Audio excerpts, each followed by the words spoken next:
What's that? We're on. Hey, we're on. Yeah, we're All on. right. We're on the YouTube, man. All right, let me see if I can find this shit so I can see the comments and shit. So Schmagamagob, everybody. It's the Rock and Metal Combat Podcast with Chris and Aaron from Decible Geek. Yeah. Yeah, this is part 2. This time it's personal. And can you see us on the YouTube there, Ian? Oh, hold on. I gotta turn. Hold on. So how's everybody doing? Everybody coming in the chat by now? Yeah. No, nobody in the chat. Nobody gives a shit. Also takes a minute for people to jump on. No, I mean we just came on. I don't want to hear excuses. Yeah, I see people already. Michael Lynch, Kyron Goldstein. Oh, there we go. Hey guys. So I'm gonna have to pull. Are we gonna have to pull up our own YouTube to look at the comments that are coming in? Because I can't. Know. Ian could just keep us up to date. You know. Yeah. I'll keep you up to date. Yeah. Good luck with that. Blind here. Oh shit. Okay. Hold on. I get confused here. Okay. I'll give my Alice Cooper review while we wait for everybody to pile in. Yeah, I saw that shit, man. Yeah, I went to go see Alice Cooper with White Zombie, and I had no idea Ministry was opening. Really? Yeah, and I go in, but the thing is, first thing I did was I went to the t-shirts, and the t-shirts had Rob Zombie shirts, Alice Cooper shirts, and Filter shirts. So I'm thinking, it's that stupid band Filter I saw in the 90s. They're playing, they didn't have no Ministry shirts. So I go in, and all of a sudden, all these people come out on stage, and I'm like, that guy looks like Al Jorgensen, that looks like him. And he just walks up to the mic, and he's like, this song is called Thieves. And they went right into Thieves. And I was like, holy shit, this is Ministry, And my God, that I couldn't ask for a better set list except for that stupid early song Revenge. I can't stand it. I know it. I was so pissed at you. I was like, I would kill to hear that song live. Yeah. And you got to hear it live. Yeah. But, that reminds me though, I went to go see David Lee Roth, and I had no idea Bette Midler was opening up, until I heard the theme from The Rose. And I was like, that's why they were selling Bette Midler shirts, at one booth, By the way, rest in peace, Bette Midler. She just passed away yesterday. Yeah. Hey, yeah, no. No, that was Jimmy Buffett. I'm sorry. Jimmy Buffett. Let's pay respects here. Jimmy Buffett walked so Sammy Hagar could sit. That shit really happened. I saw that shit. It was so funny. I got hey, look at this. I got married yesterday, officially, like real married. And I woke up and before I'm like, oh fuck, I'm getting married today. I saw Jimmy Buffett died, and for a second I thought it was Sammy. I was like, close enough though. Close enough. No more Margaritaville. Oh boy. There's going to be Tequilaville. Tequilaville is going to open up next. Yeah. Before we get after last week's show, I know he didn't get to make it to the live show. Maybe he's here tonight, but Mooger Fooger wrote me a message. He's like, hey, I still like Sammy Hagar. I'm like, no, you don't. And your secret's safe with me, I'm surprised you didn't say that's your problem. Yeah, that is, hey, he's got enough problems, man. Oh, love that guy. Problems. Love the Mooger Fooger. Oh, Sick and Stanley's here. Sick and Stanley knows Eddie Trunk. I don't know if you guys know this. Yeah, I saw that. I think it's time Sick and Stanley name drops instead of Eddie Trunk. It's only fair. Can't wait for Eddie Trunk to say Sick and Stanley. He's a friend of mine. I texted him the other day. Yeah. It's coming. It's coming soon. I'm sure it is. But man, I'm glad to be back here, even though it's like a week late because Ralph got to see, the amazing Alice Cooper. Which I haven't finished talking about, but go ahead. Okay. But no, man, it's awesome. Awesome. Here with my buddies. But you saw Ministry and you liked the Ministry. That's awesome. Well, because Ministry only played songs I liked. You know, they seem to avoid everything after Psalm 6:9, which was gorgeous to me. And yeah, they were good. They were really good, actually. It's weird. There's like no fanfare for them being on this tour, though. That's the first I've heard of them even being on it. Yeah, I didn't even know. Well, see, I don't get. Yeah. I don't get that because like I knew they were on this tour like months ago. Did you? And, I had no thing about that. Well, I knew it was Filter and Ministry, and you know, I see you guys like I didn't even know they were on the show. But and I was curious too. Like I knew I'm like, let's see what let me hear Ralph hate on fucking Ministry. And he loved them except for one song. But if Ministry would have played the later stuff, I would have been bitching about them. Yeah. No, they played everything I wanted to hear except for TV song, but they played Stigmata. They played like 3 songs off the Land of Milk, Rape and Honey, and 3 songs. Yeah. Mine is Terrible, and a couple songs from Psalm 6:9, and then they threw in Revenge, and then the last song, that White Trash song, which was so much better live. I did not like it on YouTube, that video. I didn't like it, but live it was pretty damn good. Awesome. So and then Cooper Filter was too. awesome as usual. Cooper ruled, but the set list was a little pedestrian. He opened up with Lock Me Up, which was great because I've never seen him play that. But every time I've seen Cooper, and I'm even talking because a lot of people were arguing with me going, yeah, but you saw Alice Cooper open. Yeah, I saw him open for Heaven and Hell, and he opened with It's Hot Tonight, and he did a Halo of Flies. Then when I saw him open for Motley Crue, he did a bunch of rare shit that night.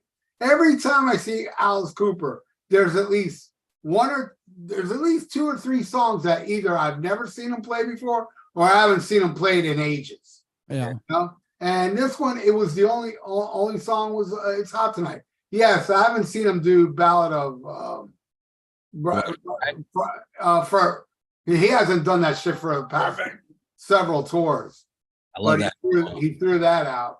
And but you know, I mean, the band's amazing, and I'm not complaining. I mean, yeah, there were some songs like Alice Cooper should not be allowed to play Lost in America. I've never been a fan of that song. That song's idiotic, and playing it live was even. And you can tell he loves that song because he plays it a lot. Yeah, I almost kind of like that album. It's overproduced, but I'll take anything over Last Temptation of Alice over fucking what was a horrible one in between Constrictor and that? Hey Stupid. That shit was terrible. And they did a lot off that. They did Snakebite, Hey Stupid. And I think they did another one. I like that album. I like Hey Stupid. Yeah, I'm not a fan. Of course you do. but I'm not complaining. Then Rob Zombie came out and he played about an hour of stuff I didn't know. You know, and then he ends it with More Human Than Human and Thunder Kiss and Dragula, which is songs I dig, but man, I wanted to hear like Welcome to Planet MF and Devil Head. What is that one? Supercharger? Yeah. Well, the funny thing is he says that he goes, I saw a recent interview where he's like, when I play the White Zombie shit, nobody knows it. I'm like, get the fuck out of here. You know, that's what people come to see. I mean, I love Rob Zombie. I've seen him live a bunch of times. And even the songs that I'm like, about, I think he puts on such a great show that it enhances. It's almost like Kiss, even if the songs suck. Hey, they got makeup on and there's videos and fire. You know? But I just couldn't get into any of those songs. But what happened with Filter? Did they not play? No, I got there late. Okay. They did play. Okay. I got there after they played, so I was spared. So you didn't take a picture, and you won't remember. I don't know what that means. What is that? A Filter reference? Yeah, take a picture was like one of their 2 hits. Isn't that Hey Man, Nice Shot? That's the band, right? Yeah. I saw them open for White Zombie back in the 90s. Wow. You know? And I'll never forget how cocky that singer was. You know, he did the whole, the height of grunge and stuff. He didn't even say bye to the crowd. He just did his thing, then walked off, and that was the end of it. I was like, Ooh, how cutting edge. Do you know Yeah. who their singer's brother is? No. Yeah, Robert Patrick. from Robert Patrick, Terminator the 2. actor Yeah. from Terminator. Yeah. And True they story. both grew up in the same town I lived in Georgia for a while. Yeah. Awesome. Nice. All in all, Alice was awesome. Mansu was awesome, and I just don't care for Rob Zombie. I like White Zombie stuff, and I wanted to hear Electric Head and Supercharger. I mean, I'm a bigger fan of Astro Creep than Sextisto, which a lot of people wouldn't agree with. But I thought No. Astro Creep was an amazing. I think the guitars sound a lot better on Astro Creep. Yeah. I think it's an awesome album, and I want to hear. Well, he only did one song off it, but that's my concert review. All right, so how are we doing in the chat here? Let's see. A bunch of people saying, "What's up? What's up?" Hey, look, Eddie Canistracci's here. Yep. Man, Right great on. response to our video last week, though, man. I had a lot of people reach out to me, which I thought was cool, but weird in a way, because a lot of people are like, you know, who's this guy you were talking about, you know? And I thought it was, and they said, I thought it was really awesome, all the love you showed. And I'm going to point to the well, wait a minute, everything's fucked up. How's it go? Rock Other and way, Ron is in the background. Yeah, I'm fucked up. I've been drinking for a while now. But Rock and Ron, man, yeah, that's why we're doing all this shit, man. You know, besides our love for each other, you know, this show's about our love for Rock and Ron, keeping his memory alive. Because as long as we keep talking about this motherfucker, he ain't never gonna die. And what a special motherfucker he is, and I love it. I love being on your guys' show. Much more professional show last week. So everybody expecting all the bombs and explosions and all the cool pictures and all that shit. You're not going to get that this week. You're just going to get a bunch of, like, you know, Sammy Hagar sucks jokes and shit like that. So Mooger Fooger already turned out. I do have a story involving Rock and Ron. It's kind of weird, the timing where it comes around, that reminded me of something. So our friend Sinkin Stanley, who's watching the stream right now, if you haven't seen the video yet, he released it today. He kind of did a whole thing where he went up to Sebastian Bach and at a fanboy expo in Orlando and was like, "What do you think about Paul Stanley using backing tracks and all that?" And the big thing for it to me was his buddy that he went with had a Metal Sludge sticker inside of his jacket, and they did the photo op, and right at the last second, his friend opened the jacket up. So Nice. he got the Metal Sludge capture that no one's been able to get so far. But anyway, I was talking to Sinkin Stanley on the phone yesterday because he was telling me that this was going to happen. And I was like, well, I said, don't bring up Decible Geek either. And he was like, why? And I told him the whole story. And that's a long story about why Bass doesn't like us, but it's a long story about that. But anyway, let's just establish it that Sebastian did not like Decible Geek due to an interview we did with Michael Wagner. But the thing is, Ron was doing our video stuff out in Denver for Decible Geek TV, and had every time he would go shoot a show, he would have a Decible Geek banner he would hang up and would wear Decible Geek TV t-shirt. And I had left out I think I'd given him a heads up on this, but I think I told him, like, watch out for Sebastian. He doesn't like us. And he found out when it happened. So the show day comes around, he walks into sound check, and like his wife, Dawn, she's going to handle the money at the door. So she's like working for the venue that night. So Ron's like, well, I'll just shoot the show. So he's at sound check and he starts videoing, and all of a sudden one of Sebastian's crew people runs up to him and he's like, you can't film anything. And he's like, why? He's like, you're with Decible Geek, right? And he's like, yeah. He's like, well, Sebastian gave me strict orders not to allow you to film anything tonight, and like threatened to throw him out of the club. And then like through the whole show, he's sitting by Dawn at the table, at the entry table, but he can see the stage, and Sebastian's giving him dirty looks through the whole show and pointing at him and shit. Like, don't you dare film anything. And I just thought it was funny that came up in conversation yesterday. So I get reminded of Rock and Ron at least once, twice a week. Yeah. We gotta figure a way out, Ian, to have Sebastian hate us too. It's not a difficult. Yeah, it's pretty easy to pull off. Well, your love for those horrible non-Sebastian CDs might do the trick. And I think the new singer is better than Sebastian in his prime. Yeah, that'll do it. He's pretty talented. That'll do it. That'll piss him off.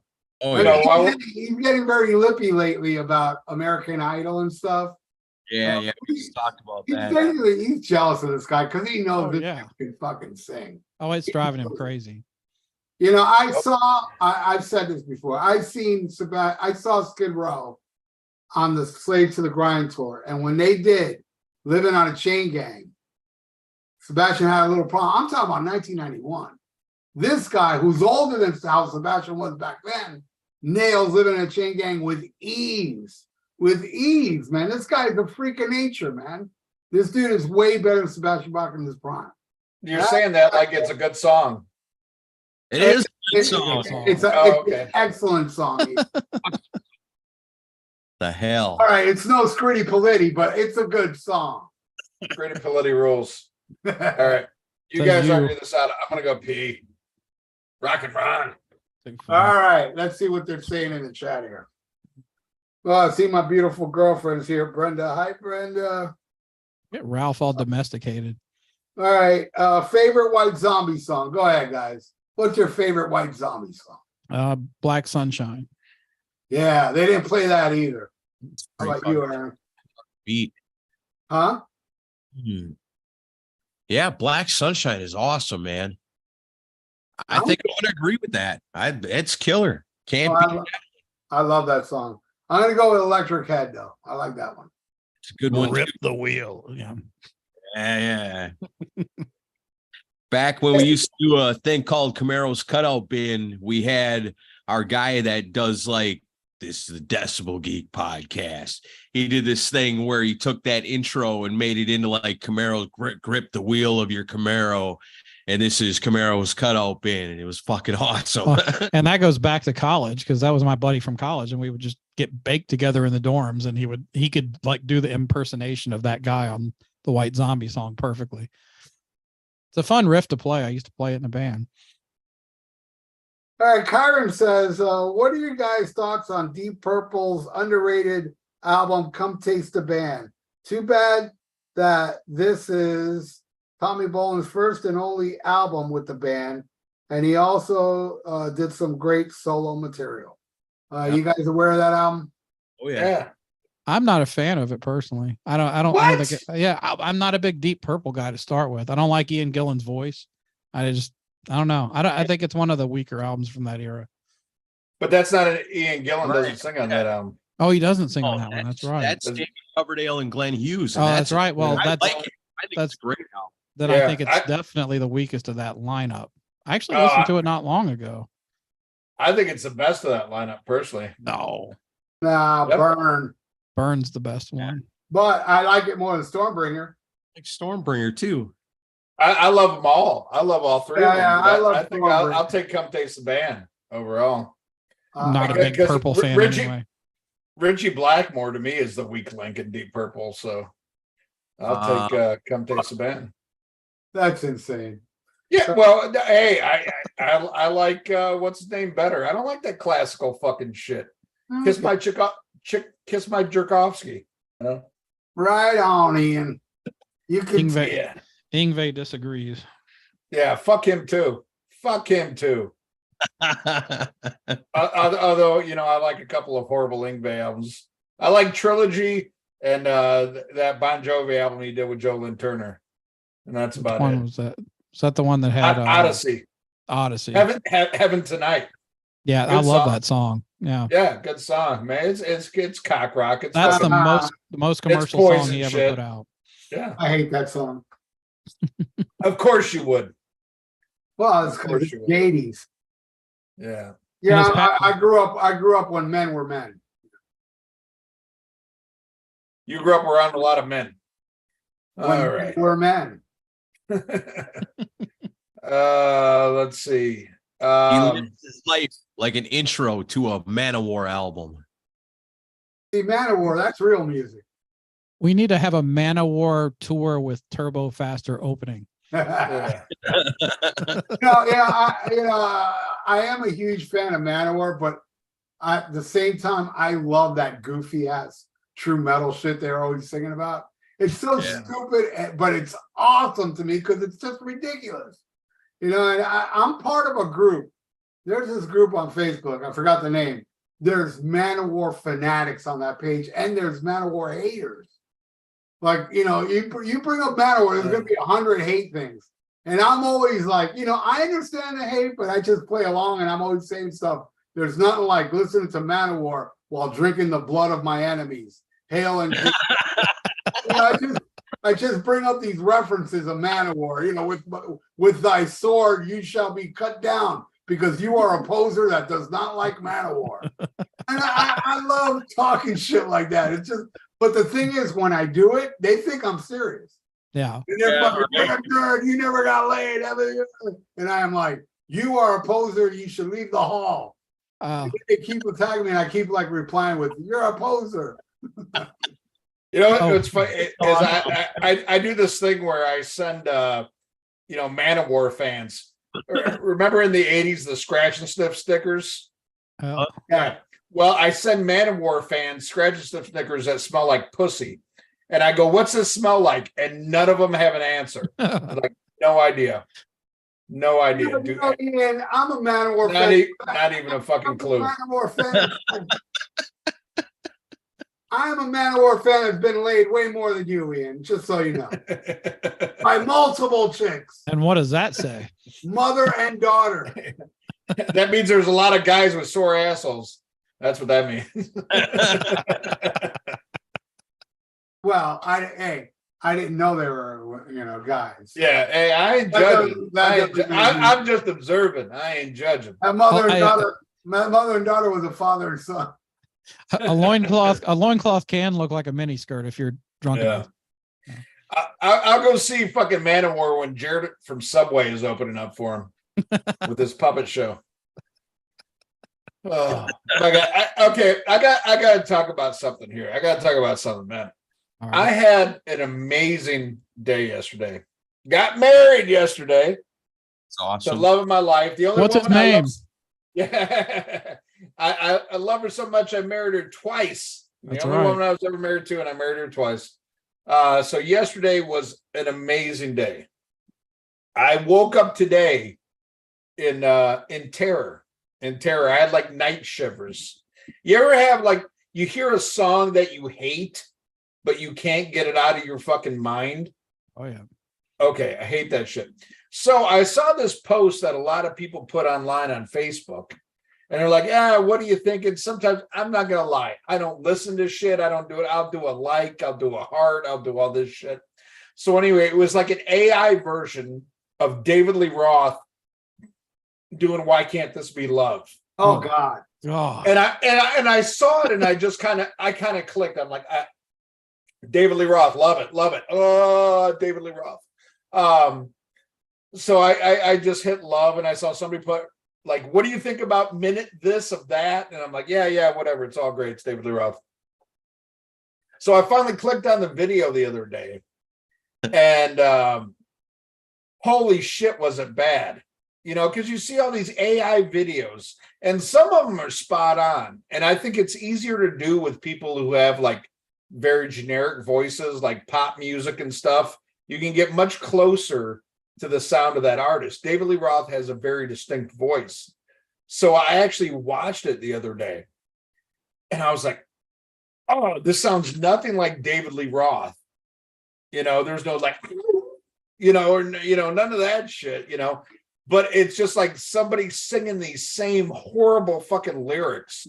And I haven't heard it when "Why Can't This Be Love" in years. I mean, probably, about 30 fucking years, because nobody plays that crap on the radio. I don't give a fuck you Sammy Hagar fucking faggots. I'm sorry. Faggots is a bad word because people who suck a dick that tastes like shit have better taste than the Sammy Hagar fan.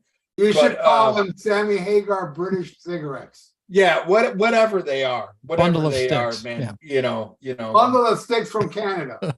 Yeah. I think we should just like when you make fun of something and you say it's gay, stop doing that. Just going, "That's Hagar. That's Hagar," Yeah. But anyway, so I watched the video and it's just like, God, this shit is so bad. And the fucking bum, bum, bum, it's got what it takes. I'm like, oh, this is so fucking horrible. but I woke up with that shit in my fucking head. That's your wedding song now. No, it's not. Yesterday was great.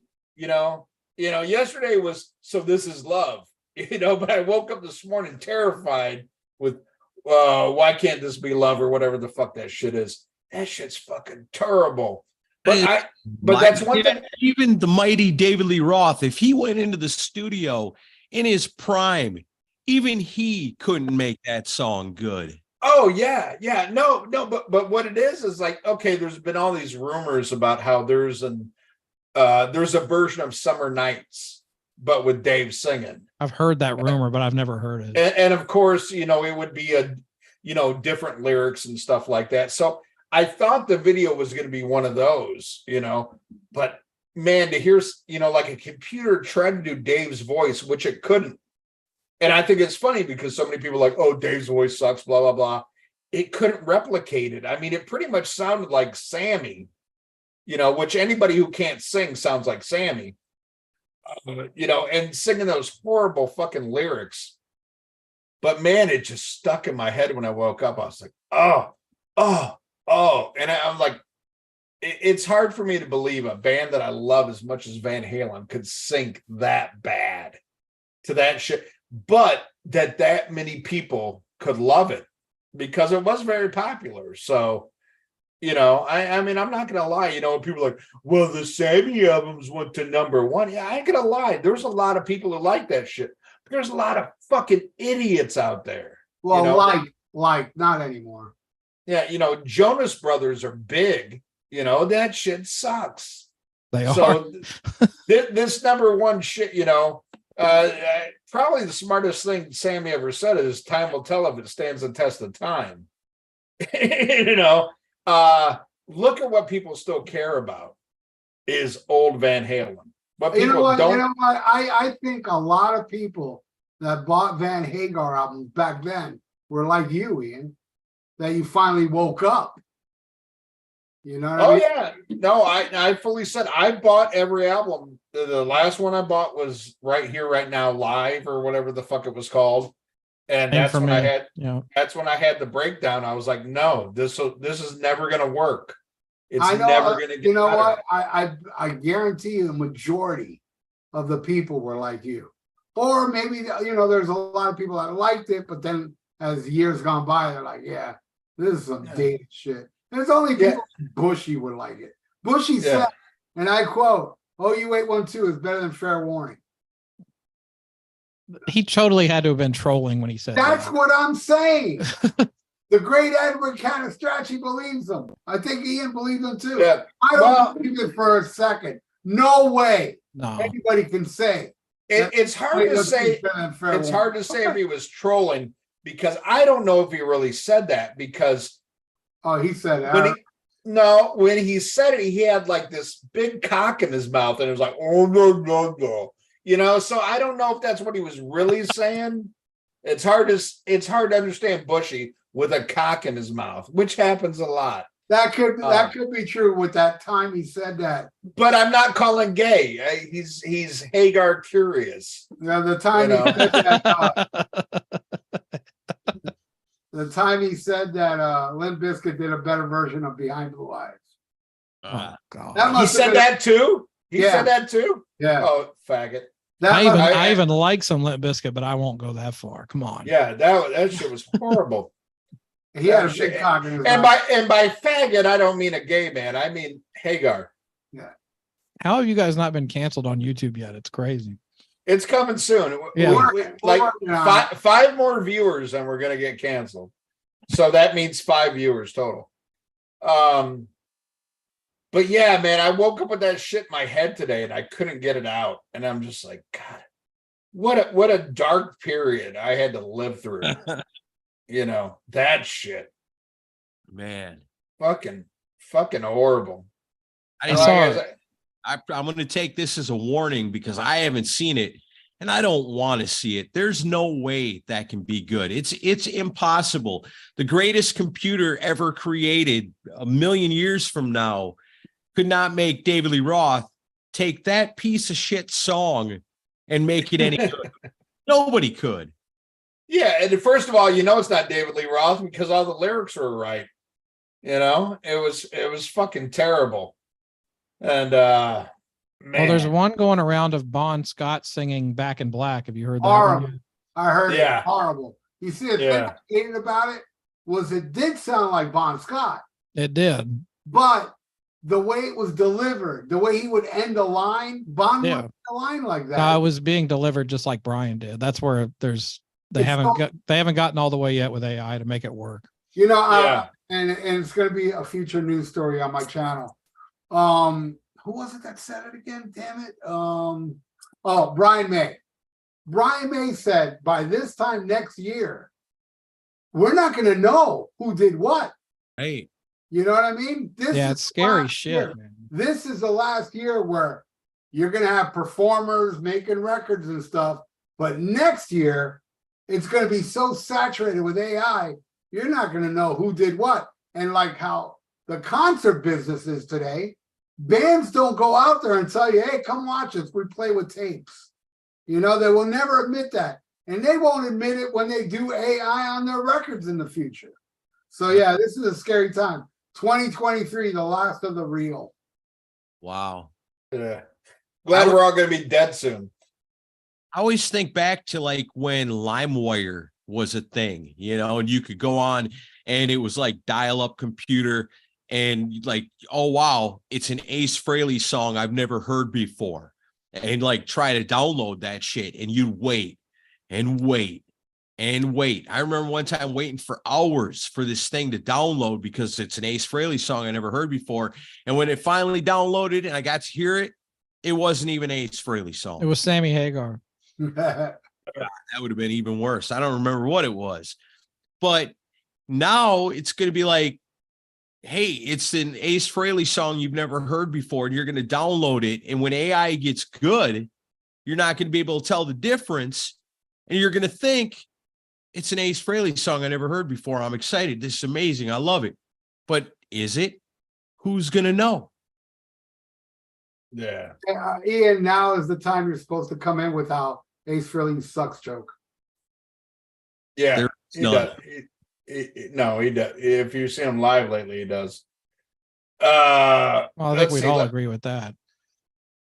Let me get I saw him last year and he was awesome. Oh, we saw him in 2019 and he was great.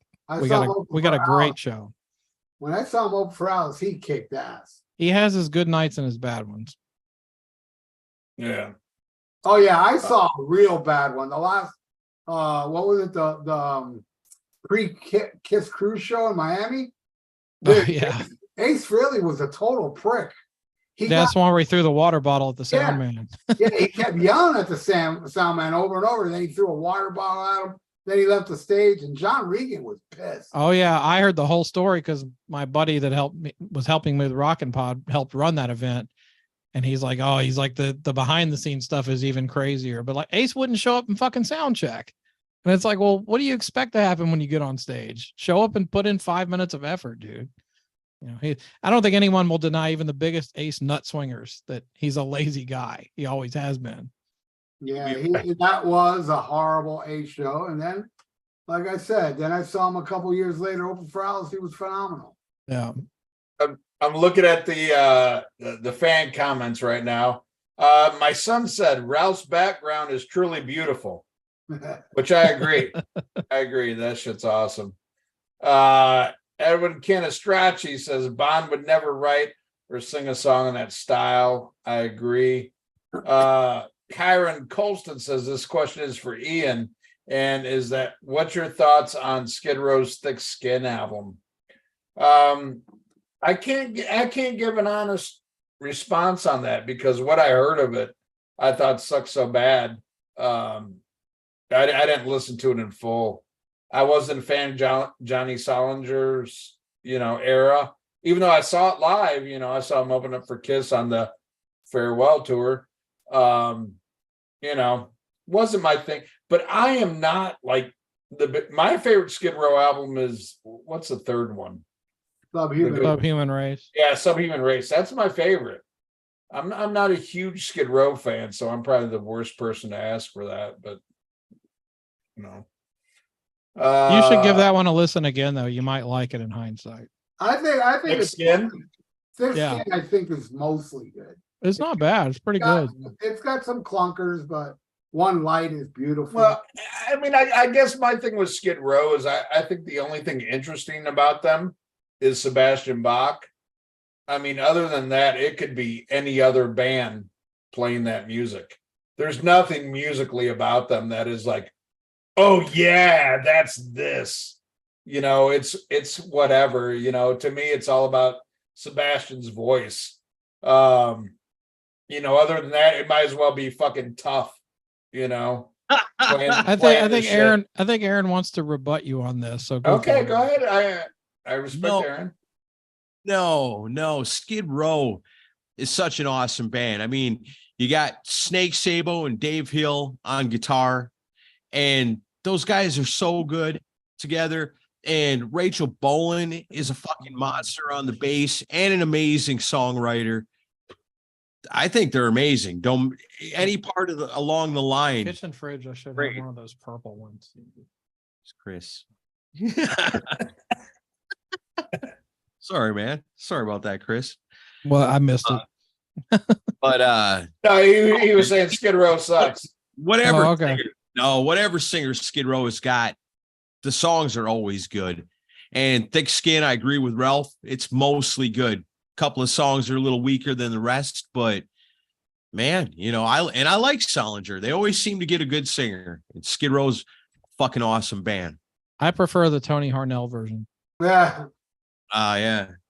Lasted 5 weeks. You know, there's a real amazing cover band down here called Made of Metal where they do different shows, different artists. And one night they did a Skid Row one. You know, I went to go see them. Now, the bass player of this band is a monster. I mean, the guy, you know, he's got a big Maiden tattoo. He's a big Steve Harris fan, but he is technically the shit. And after the Skid Row gig, he was telling me, you know, I don't know shit about Skid Row. This shit was hard to learn, man. I mean, that guy in Skid Row is fucking awesome. Yeah, if you do listen to Rachel Bolan, he does a lot of integral shit, and he does some like little solo and stuff, like Psycho Love and stuff like that. He's awesome, man. He's an incredible bass player, I think. Yeah. Okay. Well, Jesus Christ just commented. I mean, Edwin Canistracci said, I'm with Ian. No Baz, no Skid Row. You know, but I was, you know, I gotta admit, I was initially a Skid Row hater. I didn't like him until I saw him live. And when I saw him live, what warmed me over is they played Cold Gin. And I think that's when I kind of warmed up. I'm like, oh, okay. They like Kiss. I like Kiss. Okay, they're cool. Oh my God. Yeah, oh my God. But when they came out, I was like, these guys are pussies. Warrant's cool. You know? But to me, they're what with fucking Warrant. You know, it's some fucking Warrant shit. They're a ballad band. They were marketed that way in the early days, though. I remember all the teased up hair and metal. But the one thing I'll give them credit for is fucking Slave to the Grind. Oh. Even though I think most people probably like Slave to the Grind much more than me. When Slave to the Grind came out, you know, it's like they could have played it safe and put out another, you know, the first album. But, you know, the title track, Slave to the Grind, like they went fucking heavy. And I give them all the fucking respect in the world for that. But I mean, if you're going to sit here and tell me like fucking they're stellar musicians, I don't think so. You know, like when I think of bass gods, I don't think of fucking Rachel Bolan. I think of nose ring gods. You know, it's like, yeah, he's got a cool earring. You know, but he stole that look from Jane Child. You know, so people look at Jane Child. Who's Jane Child? Yeah, look up Jane Child. I don't want to fall in love. One hit wonder from the 80s. In 1989. He's a pop singer. I wouldn't know shit like that, you know? No yeah, you wouldn't, because you're not a Hagar like me. Well, it came out and after by that, I mean Fig. Too, Ralph. You know. You are a British cigarette. It was post 1984, so it doesn't count. But I mean, to me, you know, they're nothing special, you know. Yeah, that's to you. but whatever. But Now Bang but Tango, though, Sebastian- there's a Yeah, band. now Bang Tango. That's a band. There's a band. Give us someone just like you. That's some shit right there. I'll tell you what. What? That's what I'm telling you.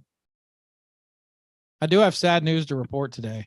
What's I saw TMZ reported that the Steve guy that was the singer for Smash Mouth, I guess, is about to die. Is that his- my son sent me a text? He goes, "Are you a Smash Mouth fan?" And I just put LOL. So if Ralph's theory is correct, everyone is about to become a massive Smash Mouth fan. Yeah. So if he dies, who's going to sing for Chicken Foot? Well, it can't be Jimmy Buffett now. See, Sammy Hagar is going to take over the world because all of his Oh, my competition is God. dying off now. No Smash Mouth, no Jimmy Buffett. He's going to be the elderly party statesman of the world. Horrible shit. Horrible shit. Well, I'm sad to hear that. I don't know nothing about Smash Mouth, but I have heard the word before, the name before. Walking on the Sun and All Star and some pretty awful music. Probably if I heard it. Kyron Colston asked, "Do any of you guys like NXS?" No, I don't. I mean, maybe you guys do. I'm just Couple songs that might have been that. Couple of the I hits, like maybe. them. I'm not an Uber fan, but I like them. But again, no fucking Michael Hutchinson, no NXS. That may be true. I'm not into singers that jerk off while they hang themselves. Oh, that was a frame. Come on, that's not how he died. One of the guitar player in the band was at the second or third Rockin' Pod. He was at the pre-party, hanging out. So I got to meet him, Andrew Ferris. Oh, really? Yeah, he was hanging out at the pre-party show that we had. Billy and Greg and Tortora it was the one with the Angel guys and Tortora opening. No shit. Yeah. Right on. Yeah, he was in town writing song. He lives in Nashville part-time and was writing songs. And I was like, "You want to come to the convention?" He's like, "No." But I was like, "All right, well, thanks for coming to this at least." But nice guy. Okay. Well, Sick and Stanley wants to know, which one of you four has the best dope? The best dope? Yeah, the best dope. Well, I'm not gonna name names. Yeah, go ahead and raise your hand. I'm gonna say there is one of the four guys here that is probably the only guy that gets me to do dope and has got me higher than I've ever been in my fucking life. I'll never forget one time hanging out at your house, Mr. Sinzak. This said individual got me so high, I was hiding out in your bushes, like outside, afraid to even talk to Baco. Because I'm like, tell me about this. Oh yeah, dude. Oh, dude. I walked out of your garage and I just hung out in the bushes. I was like, I shouldn't have done that. I'm too fucking high. I can't talk to anybody. Everybody's gonna know I'm high. Oh my God. Oh, like we would have God. given a fuck. Hey, I know, but I was fucking out of it. And I'm not gonna say which one of the four did it, but the guy is currently present. But yeah, there's one guy amongst us has the best dope. That's for sure. I'll back you up on that. yeah, me too. Yeah, but who has the best blow? Yeah. That's a different Ralph. story. I mean, Ralph, Not me. if you want to go to Miami, go where it first comes in. Where it Ralph's doesn't neighbor, get stepped on. Ralph's neighbor is the correct answer. I did so much blowing acid at Ralph's house. I watched fucking what's that horrible Gene Simmons movie? Too young to die. I was gonna say you got plenty to choose from. Stargrove. Oh my yeah, God. Never too young to die. Yeah. Yeah. Oh my God. Takes a man like me to be a woman like me. We were tripping and coked out of our minds so bad. Holy shit. Was that good? But I'm not going to say who got me stoned. But I've had my own good times with you, Mr. Senzak. Oh my God. When Chris and his wife came to visit me and my wife in New Orleans, now that was a night. What I remember of it was awesome. That was a night. I think we started drinking at my house, and then we went to Pepper Keenan's bar. Yep. and proceeded. And we were to the get only even people more, there. Yeah. Proceeded to get even more drunk, and then we went to the horrible pizza place. Yeah, pizza after a whole night of drinking. Bad idea. That was that was a long Uber back to the hotel. I'll tell you what. Oh my God. And that's what I love about these discussions, and all this shit is the shit that we've all done in real life, which with each other, that we've met through podcasting. That we've all met each other through Rock and Pod and shit like that, and the good times we had. Man, that's why I implore all you motherfuckers, make it to Rock and Pod, because you make lifelong friends, and the shit you do and the adventures you have. I mean, that's what I like to tell everybody. Like, no matter people's differences, everybody gets along when they're in each other's faces, which either means this stuff brings people together or people are just pussies when they get in front of each other. Yeah. Yeah. And then they go back home and say bullshit like I treated them bad. Yeah. I don't know what that was about, but Mark Allen Taylor used two hands to spread his ass at Rockin' Pod, and now he acts like he's raped. It was a good time. Like, I didn't fuck you. Ron Keel fucked you. Keel Fest, was rape. Other than that, it was all golden. Let me ask you guys something. Does Ron Keel play a lot around there? Because I know he lives there. No, he doesn't live here. No? No, he's in South Dakota, I think. Oh, I thought he was a Nashville guy. Now I think he originally, when he started in music, he was living here, like the late 70s, early 80s, because Steelers started here. Yeah, he lives on like a survivalist compound in South Dakota. No, yeah. The black man's coming for you. Ian, making friends as always. I know. Where's Rick Fox tonight? Yeah, I haven't seen. Did you get a nasty email from Rick Fox? Actually, no. It's apparently he rolled with it pretty well. So, but no, I mean, Ron will do, shows where he'll play here like once every year or two, right, Aaron? I don't know. The Keel Fest thing was the first time I've seen him play around here, and I don't know how long. He was playing that biker bar that was not far from where you lived before. What was the name of that place? Jasmine Kane plays there all the time. The one that was off that exit. Shooters. Yeah, Shooters. He played there like 2 or 3 years ago. Oh, I seen little Ozzy there. That was awesome. Yeah, I saw that. I didn't go to see Ron, but yeah, no. And I didn't go to Keel Fest either because I was exhausted. I was going to go. Me and my wife went to get dinner, and then the room literally started spinning, and I'm like, I don't think I'm going to Keel Fest. I'm about to fall asleep. Yeah, you lucked out, motherfucker. Well, then Ian sends me an angry text late that night. You motherfucker, you knew. That's why you skipped out on us. And I'm like, I didn't do shit. You knew, and you let us go anyway. Like I was privy to what they were going to do at Keel Fest. Oh my God. You think that's funny? You should have seen the look on Camaro's face when he had to take Mooger Fooger home. He had this look on his face like his wife already came. He's like, okay, I'm out of here. I'm done. I gotta go. No, that was the second night. That was the comedy show when I had to get the Mooger Fooger out of there. You had to babysit Mooger Fooger a couple nights in a row. You had to take him out of Keel Fest too, though. No, we were starving. I was starving. I had eaten all day at Rockin' Pod, and I had to get something to eat. And it's like, if I drink one more beer, I'm gonna fucking pass out. It's like, where's there to get anything to eat around here? And then we ran into Eric Luzier, the guy from Montreal, the French dude. Oh, that creepy motherfucker. Wow, he's a good guy. What are you talking about? No, he's a good guy, but he's a little weird, but he's a good dude. Remember that French motherfucker, Ralph? Yeah, we had to give him a ride, right? Yeah. Ride the first night from the pre-party.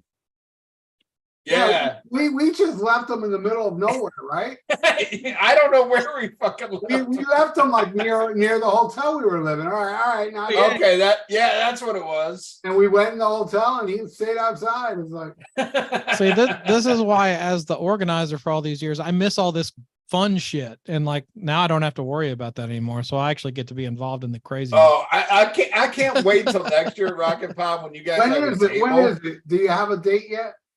We were looking at July of next year, but it's looking, and I'll break this here, but it's looking likely it's going to be April of 2025. April? Which ain't a bad thing. Okay, that's fine. Well, because everybody had fun when we did it in March, but it's like April will be a little warmer, and that kind of seems to be the sweet spot. We even did a survey with podcasters, and most everybody liked that time of year better than when it's hot as balls in August, you know. Yeah, Because if we had done it in July, it'd be like a fast turnaround, and it's like that's just, you're setting yourself up to go insane if you do that. But that's good. I might have had a problem going next year if I was moving in to the house at the time. I probably wouldn't have. So 2025. Well, the same thing with me, because I'm starting a new job, so like I got to build up time to leave to take vacation and shit like that. Yeah. So and I think it's cool to take a little bit of time and build some anticipation. well, I mean, we've had a gap year in for, you know, between the last two, so it's kind of normal, really. No, I think it's awesome, but god damn, do I love Rockin' Pod, man. That is always some fucking fun. I'm gonna love it a lot more now.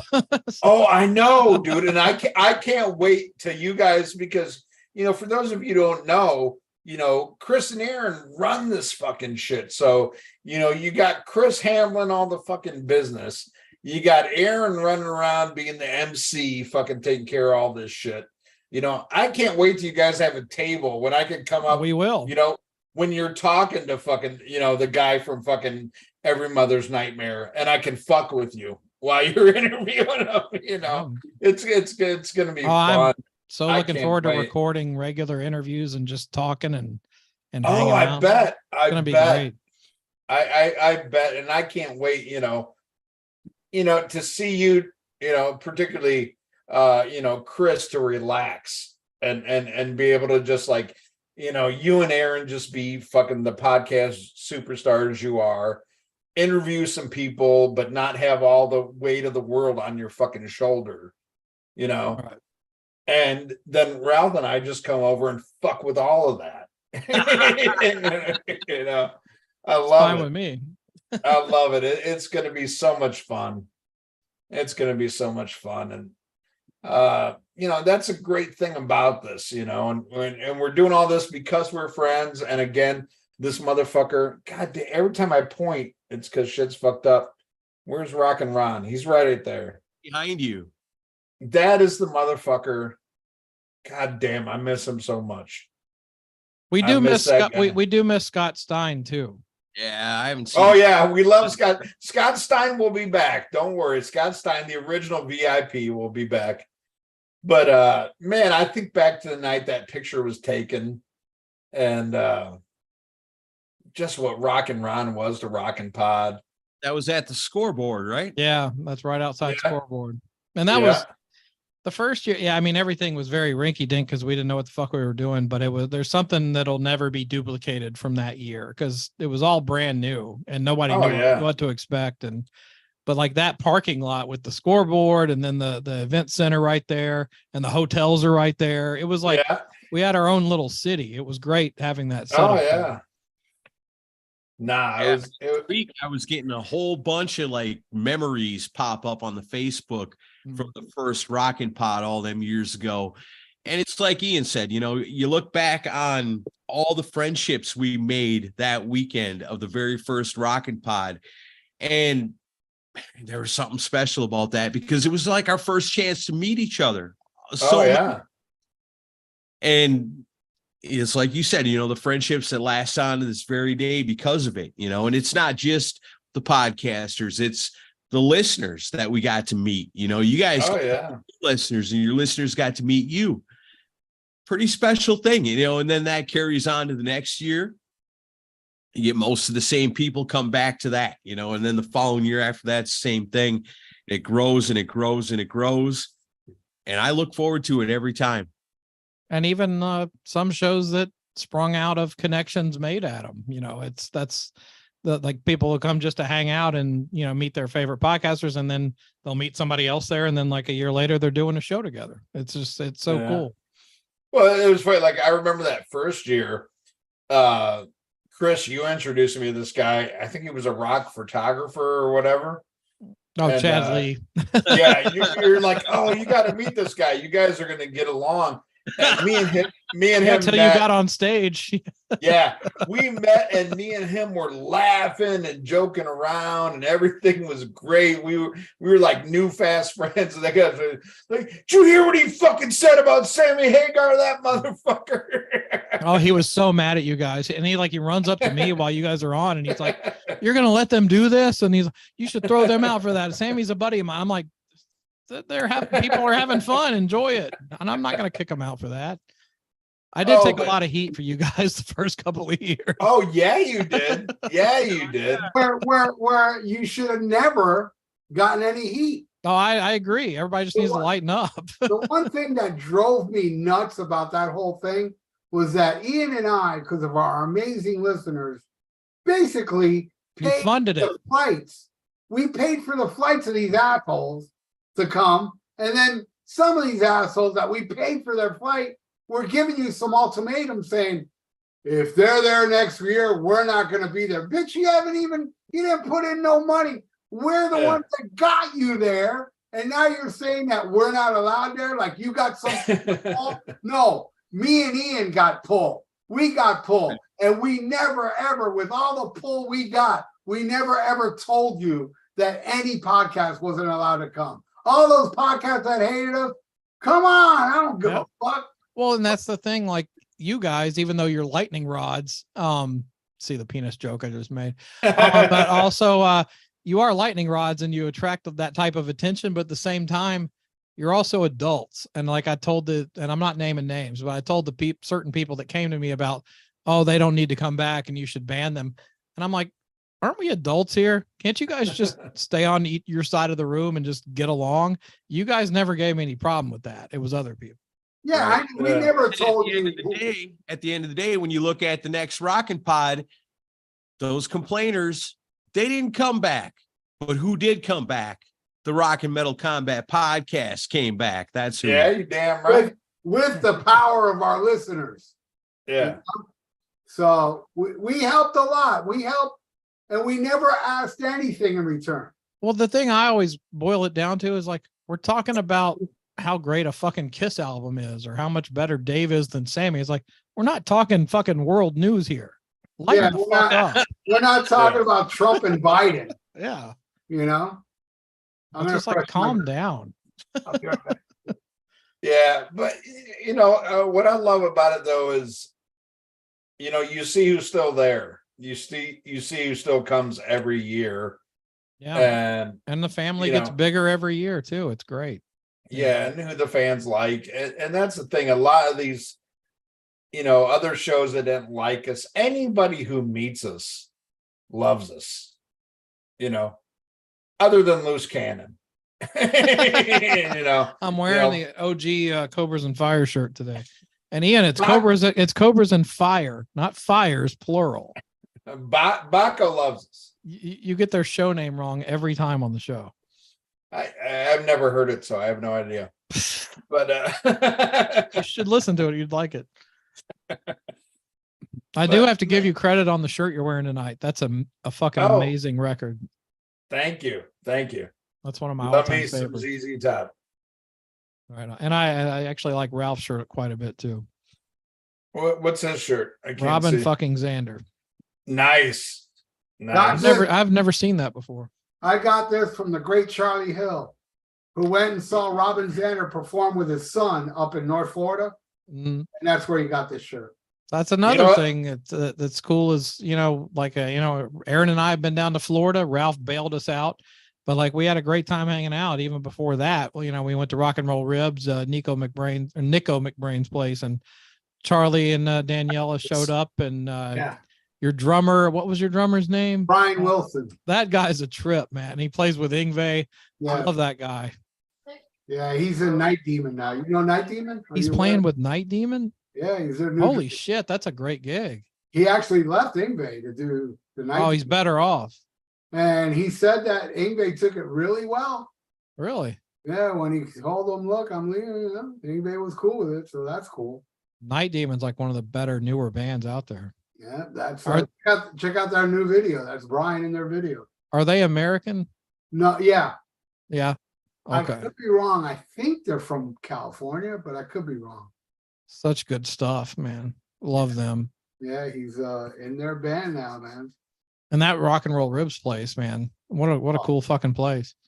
Love it, man. And but like I don't know if I told you that I've never come here where Nico was here unless it was an anniversary. Because I go to the anniversaries every year. Yeah. Outside they set up a stage with a tarp and Nico plays and Pat Travers shows up, all these different Ripper Owens, and the anniversary shows are awesome there. But if you go on any other day, you'll never see Nico. And I said it once, like the third, fourth time I was there, I told the waitress, I go, man, does Nico ever come here? Because he's never here. Like, every time I come here, I'm not here. But man, one time my friend David went there, and when he went there, not only was Nico there, Bruce Dickinson and Steve Harris were there. Wow. Yeah, and he got a picture with all of them. It was like, whoa. I mean, talk about showing up there. That's some luck.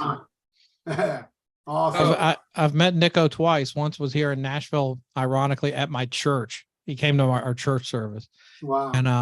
And like, it's funny, our pastor at the time posted a photo with him, and I was like that's pretty fucking cool. Like the pastor's photo. I'd never thought I'd have a member of Iron Maiden attending my service, but I met him there, and then also the one time I got to go to NAMM in LA, I got to meet him there too. And incredibly nice guy. I hope his health's okay. It sounded like he had a real bad scare this past year. Oh yeah, he had a heart attack, But I think if I met Sammy Hagar at a Fags Against Rock meeting.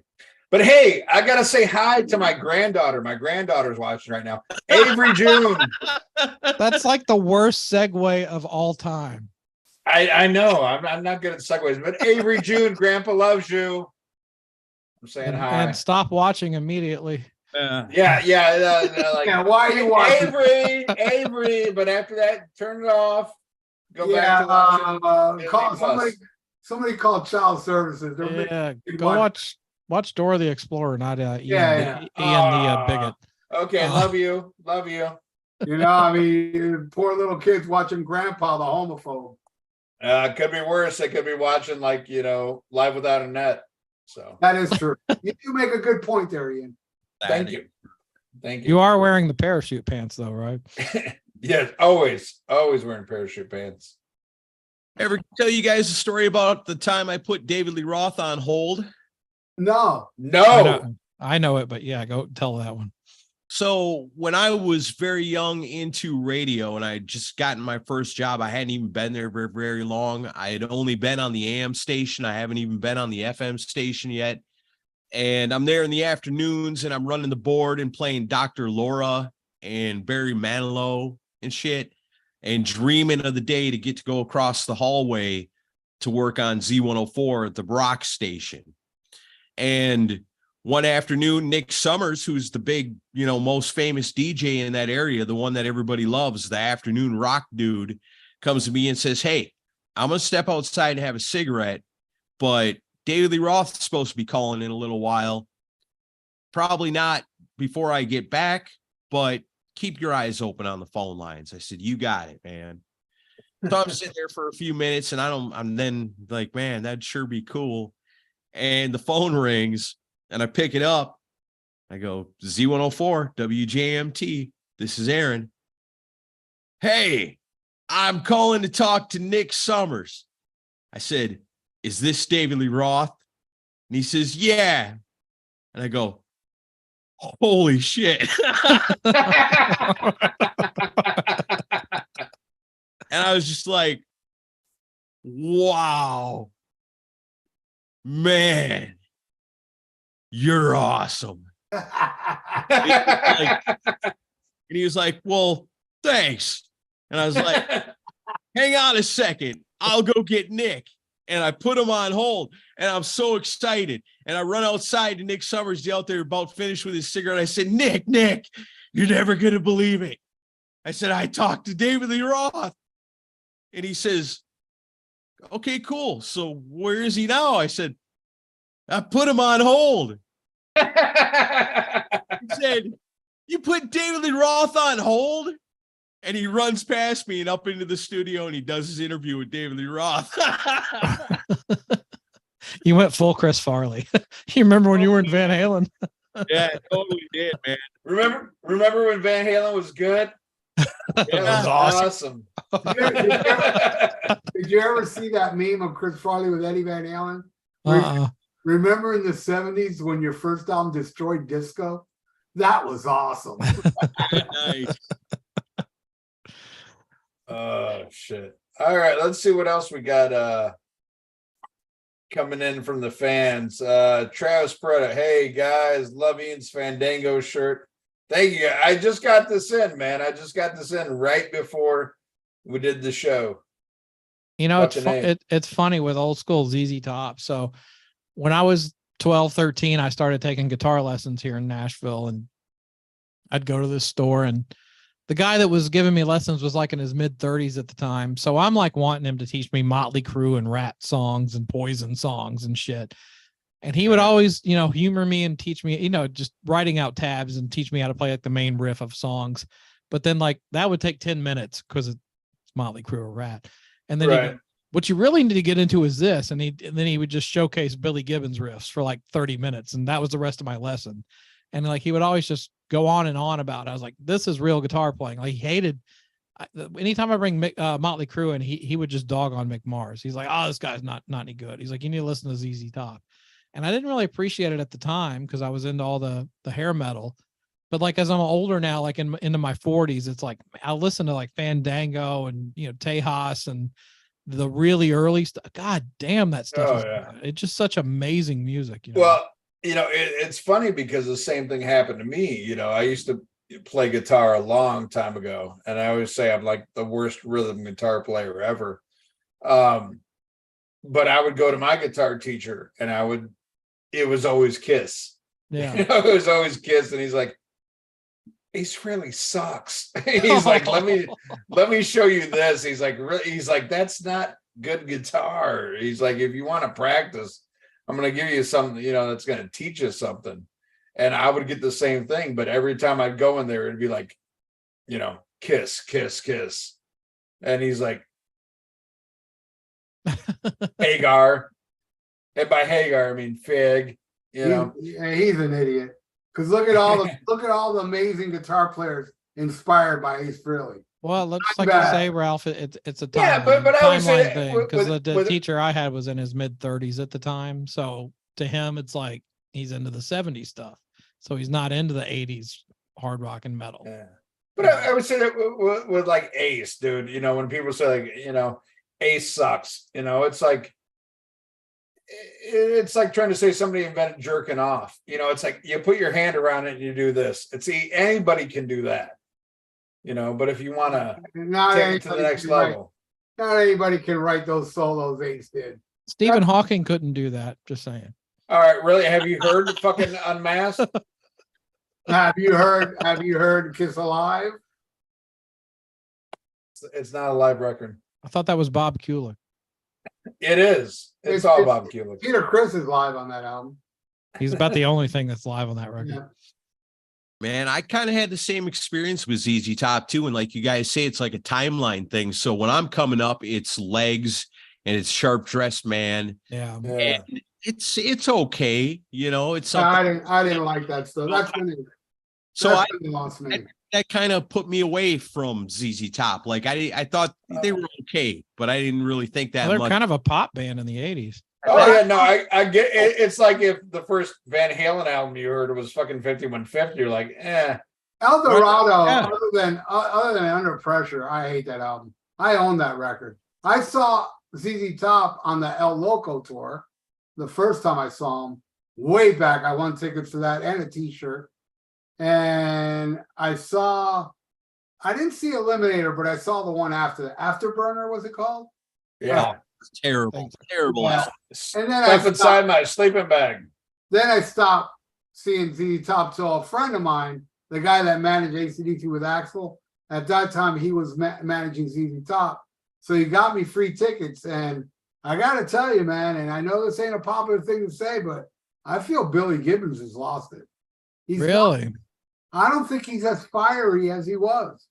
He just, I don't know. Well, he's what, 80 years old now, right? Yeah. I mean, yeah, I'm just saying, man. I just don't think he's that good anymore. Then I saw him afterwards. Is it called the Kings of Chaos or some shit? Where all these musicians, it was Robin Zander, Gilby Clarke, Duff McKagan, Matt Sorum, Billy Gibbons, Steve Stevens. He was at that shit too, and it was the same thing. He was doing these solos that were like, I don't know, man. But yeah, ZZ Top to me, when I was a little kid, yeah, dude. I mean, they were one of those bands that you never heard anybody say a bad thing about ZZ Top. I'm talking, back in El Loco days and before. They were one of those bands that nobody talked bad about. Then, when I heard Legs and Sharp Dressed Man, I was like, I'm not. It sounds too mechanical. Yeah. The feeling, that bluesy killer feeling they had in those early 70s albums wasn't there anymore. Well, they ruined it with the drum machine. Right. Yeah. The drums are all fake on those albums. Yeah. I It's already confusing enough to have a drummer named Frank Beard, and he's the only dude without a beard. And then you're going to make him play a fucking drum machine. Well, our audience agrees. Sinkin Stanley says Ace rules when Tommy Thayer plays it correctly. Did he really say that? Damn. No. There's no way he said that. Sinkin Stanley sure changed his tune. You saw what I just did there? That was that was me pretending that Sinkin Stanley can actually change. Keep beating that dead horse. Hey, people, so keep doing it. Hey, he gets more blabbermouth headlines than either of our shows do. I know. How is that crazy? I know this motherfucker in real life. We're like friends of friends, and we've met in real life. Yeah. And and Paul Stanley knows, the number of his lawn service. And flip that shit right down. Oh, that shit's hilarious. Let me talk to you guys. While we're talking to a professional podcast here. Who? Decibel Geek, a professional podcast. Sorry, you have us confused. Somebody else. You guys, man, you guys talk to like way more stars than we do. No, we don't. Oh yeah, you do. Yeah, you do. I mean, we've barely done any interviews in the last 2 years. Oh, don't give me that shit. You guys got the albums unleashed and shit like that. No. What do you from the Cadillac Vikings? What do you guys do when you got somebody that you're like kind of about? Because we had that. I think when Ralph and I had one that we were kind of like about was Darren Wharton from Thin Lizzy, and we were big Thin Lizzy fans. Yeah, we love Thin Lizzy, but his era is nobody's like favorite Thin Lizzy era. Not my favorite, but I like those records. Yeah, I mean, not bad, but and we were talking about his band, and I can't even tell you what the fuck the name of it is now. And that was like the one time where Ralph and I were kind of like, yeah, great shit. This is awesome, and I think that's the only time we kind of like fudged a little bit. But you guys talk to so many people. Well, the only thing I can really say is we go after, we won't do an interview unless it's somebody both of us have an investment in. Like we really give a fuck about them. Because you get approached for 1 million people on press junkets going, hey, so-and-so is available for 15 minutes at 9 o'clock in the morning on a Tuesday. We never take those. We could get plenty of names that way, but it's like, is it going to be any fun if we have 15 minutes to talk to you and you're all in, 10 of those minutes is going to be devoted to your latest project? So to us, it's like, anyone we talk to, it's typically I purposely try to get them when they're not on an album cycle or something to promote, because you're going to get better answers. But I mean, if you have an interview set up and Aaron's like, I want to talk to Steve Rochelle, and you're like, oh fuck. Actually texted with Stevie today. Oh That's not man. the way that went. Oh man. And Steve Rochelle, I don't think we've ever really done interviews with people that were just doing them just to do them, like, I mean, we've somebody asked me to listen to an interview they did the other day, and I started listening to it, but I could tell like the interviewer wasn't into it. And if they're not, it's going to be no good. And once I could tell he wasn't into it, then I wasn't into it. And I never finished listening to it to give him the feedback. I don't know if you're out there listening to this and you know what I'm talking about, but that's what happened, So I wouldn't want to just do an interview with somebody just because, but there have been instances like when I went down to interview Mike Tramp from White Lion years ago, and Chris was supposed to come with me. And Chris, at the time, I set up the interview. gave way more of a fuck about White Lion than I did. Like at the time, I didn't really know shit about White Lion and didn't really want to. I just didn't. Yeah. My Who gives a fuck when the children's cry? So when I went down, now it's like, hey, my co-host really is a big fan, so I'm here to interview you. I don't remember what happened. Something with my kids was going on. He's not here. Yeah. You know what? After talking to that dude, and what it ended up being was just some kind of basic ass conversation about whatever, I kind of liked him, and I said, you know what? Maybe I ought to give that White Lion another chance, and then realized that there are some deeper cuts, not a lot, I wouldn't call myself a huge White Lion fan, but there are some deeper cuts that are really damn good. That Vito Bratta was a hell of a guitar player, but I mean, to do an interview with somebody that I don't give two shits about, I wouldn't want to do it. And we really don't do that, I mean, we've had guests where one of us will feel strongly one way or another, and we'll talk the other one into it. I mean, and then it'll turn out good. Yeah, we done like we had Pixie Esmond, who was the wardrobe person for Kiss and the Dynasty tour. And like, the only reason I fought hard for that one with Aaron, because Aaron's like, what the fuck are we going to ask the costume person from the Dynasty? What are we going to do? It took about 2 seconds of him explaining it to me to go, fuck yeah. Yeah. But like she's like a talking head on a couple of Kiss documentaries. And I got a vibe from her on her interviews where I'm like, this person will be willing to be forthcoming and tell us some funny jokes. And it worked out great. But it's got to be a subject or a person that that one of us feels super strong about before we do it. Well, Sinkett Stanley just said White Lion rules. And then he said, cock tastes like chicken. I got a Mike Tramp story. Back in like 87, 88, I went to go see Aerosmith and White Lion was opening. And we're in the parking lot drinking Jack. I was all messed up. And all of a sudden I see a bunch of people run to the back. And I'm thinking, oh shit, maybe it's Aerosmith, I don't know. I run back there and it's Mike Tramp. And I'm not a White Lion fan, so I get close enough, and I'm like, "Oh, it's Mike Tramp," And then Mike Tramp goes, "Hey, you!" Points at me. He's like, "Come here." And I was wearing a King Diamond shirt. He was a fan. Me and King grew up together. We're best friends. Like they're both from Denmark, right? Yeah, and then he gave me a little autograph of a picture of the band, just him. But he was a nice guy, But no, I'm not a White Lion fan. You might like his solo stuff. It's way different than White Lion. You might like it. So it doesn't suck? I'm telling you, there's a few deep cuts that are really, really good. Yeah, they probably suck. Tim Bream agrees. Okay, all right. Can't force you. I gotta grab a beer. I'll be right back. You know what? I didn't think so at one time either. But it's kind of cool to hear, like, between the four of us, we've all met like all kinds of cool people. It's kind of cool to hear, like, Ralph's story about like, oh, I met Mike Tramp and I met Mike Tramp at the time I put David Lee Roth on hold. What if the people give us suggestions, give us names, and we can, if we have a story about that person, we could tell it. All right. Like if we've ever met them or if we know a funny story or whatever. So somebody give us one. Yeah. Somebody asked me about the first time I met Chris and Zach, because that shit's hilarious. Chris and Zach was on ketamine the first time I met him.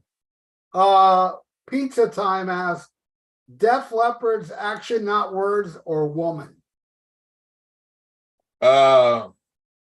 Women. Right? Yeah, women. Yeah. I'm gonna go with Action Not Words.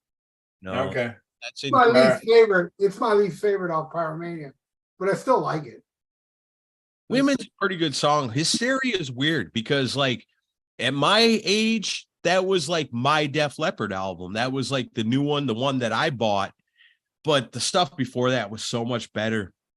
But at the time, I was so into Hysteria because, I mean, that was the new thing and it was so popular.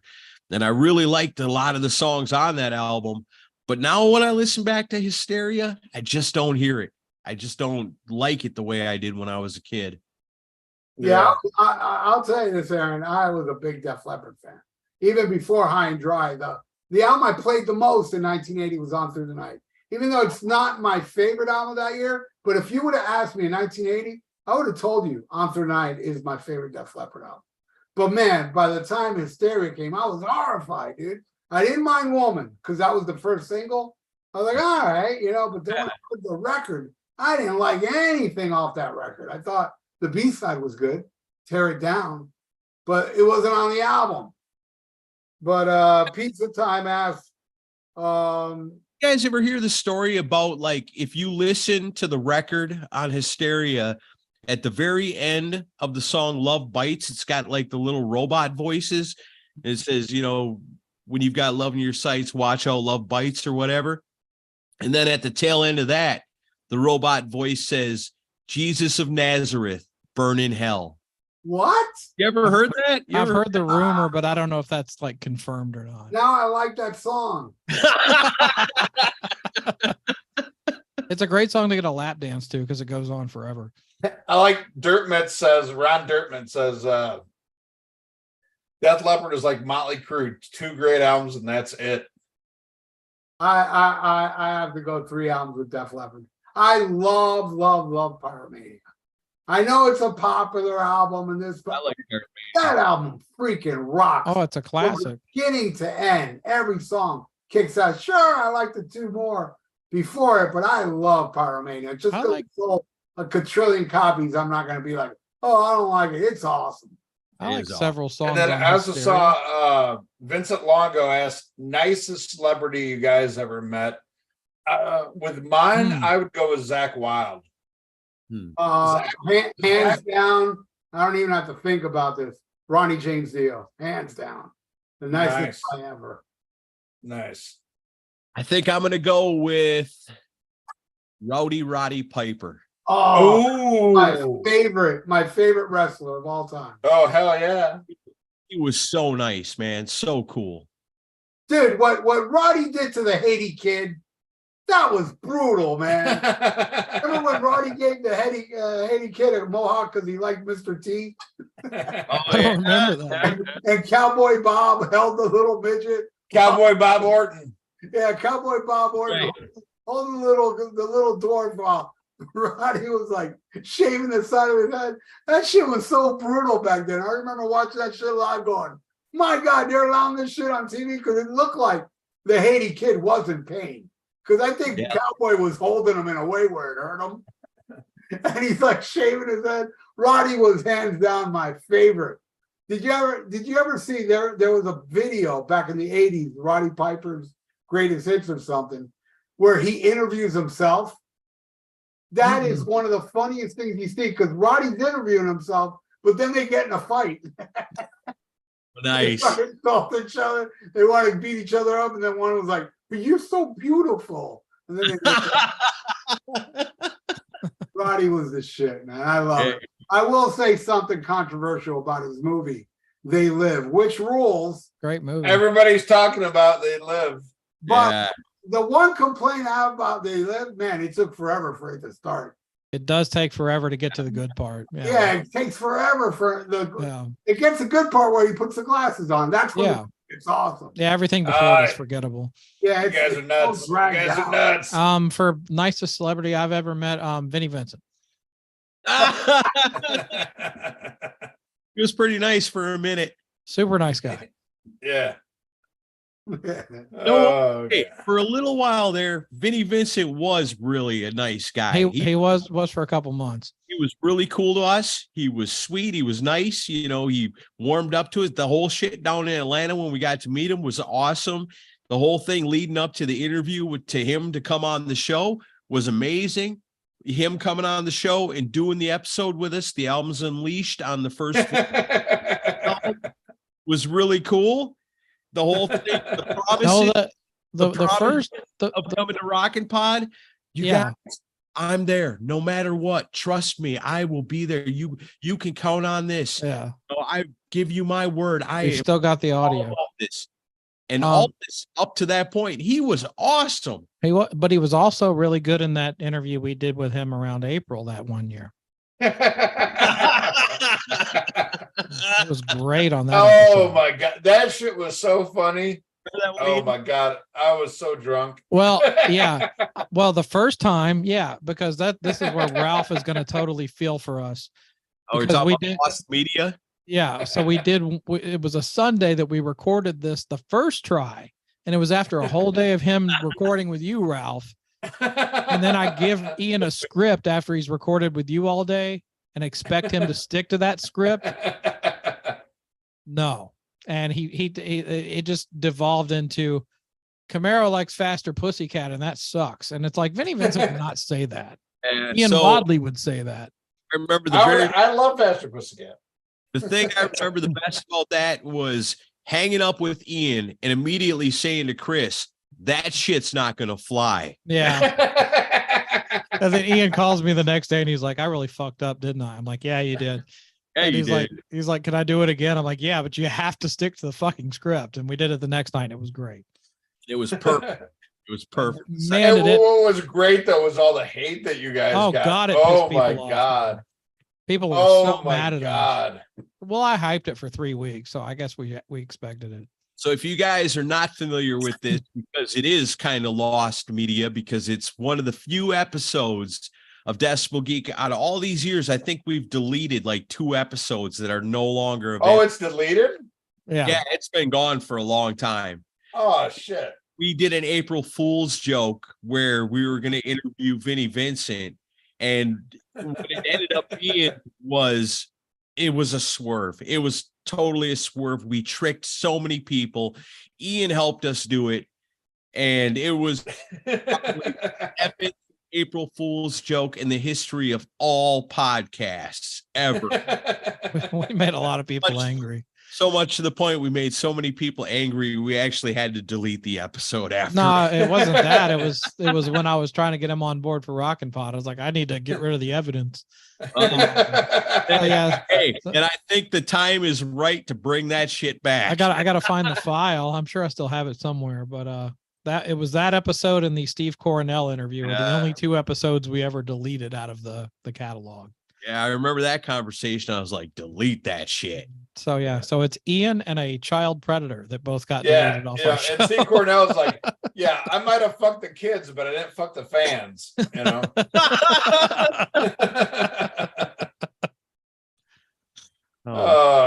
Okay. Josh H says, best/favorite concert you've seen this century. Anything after 2000? Oh, Paul McCartney.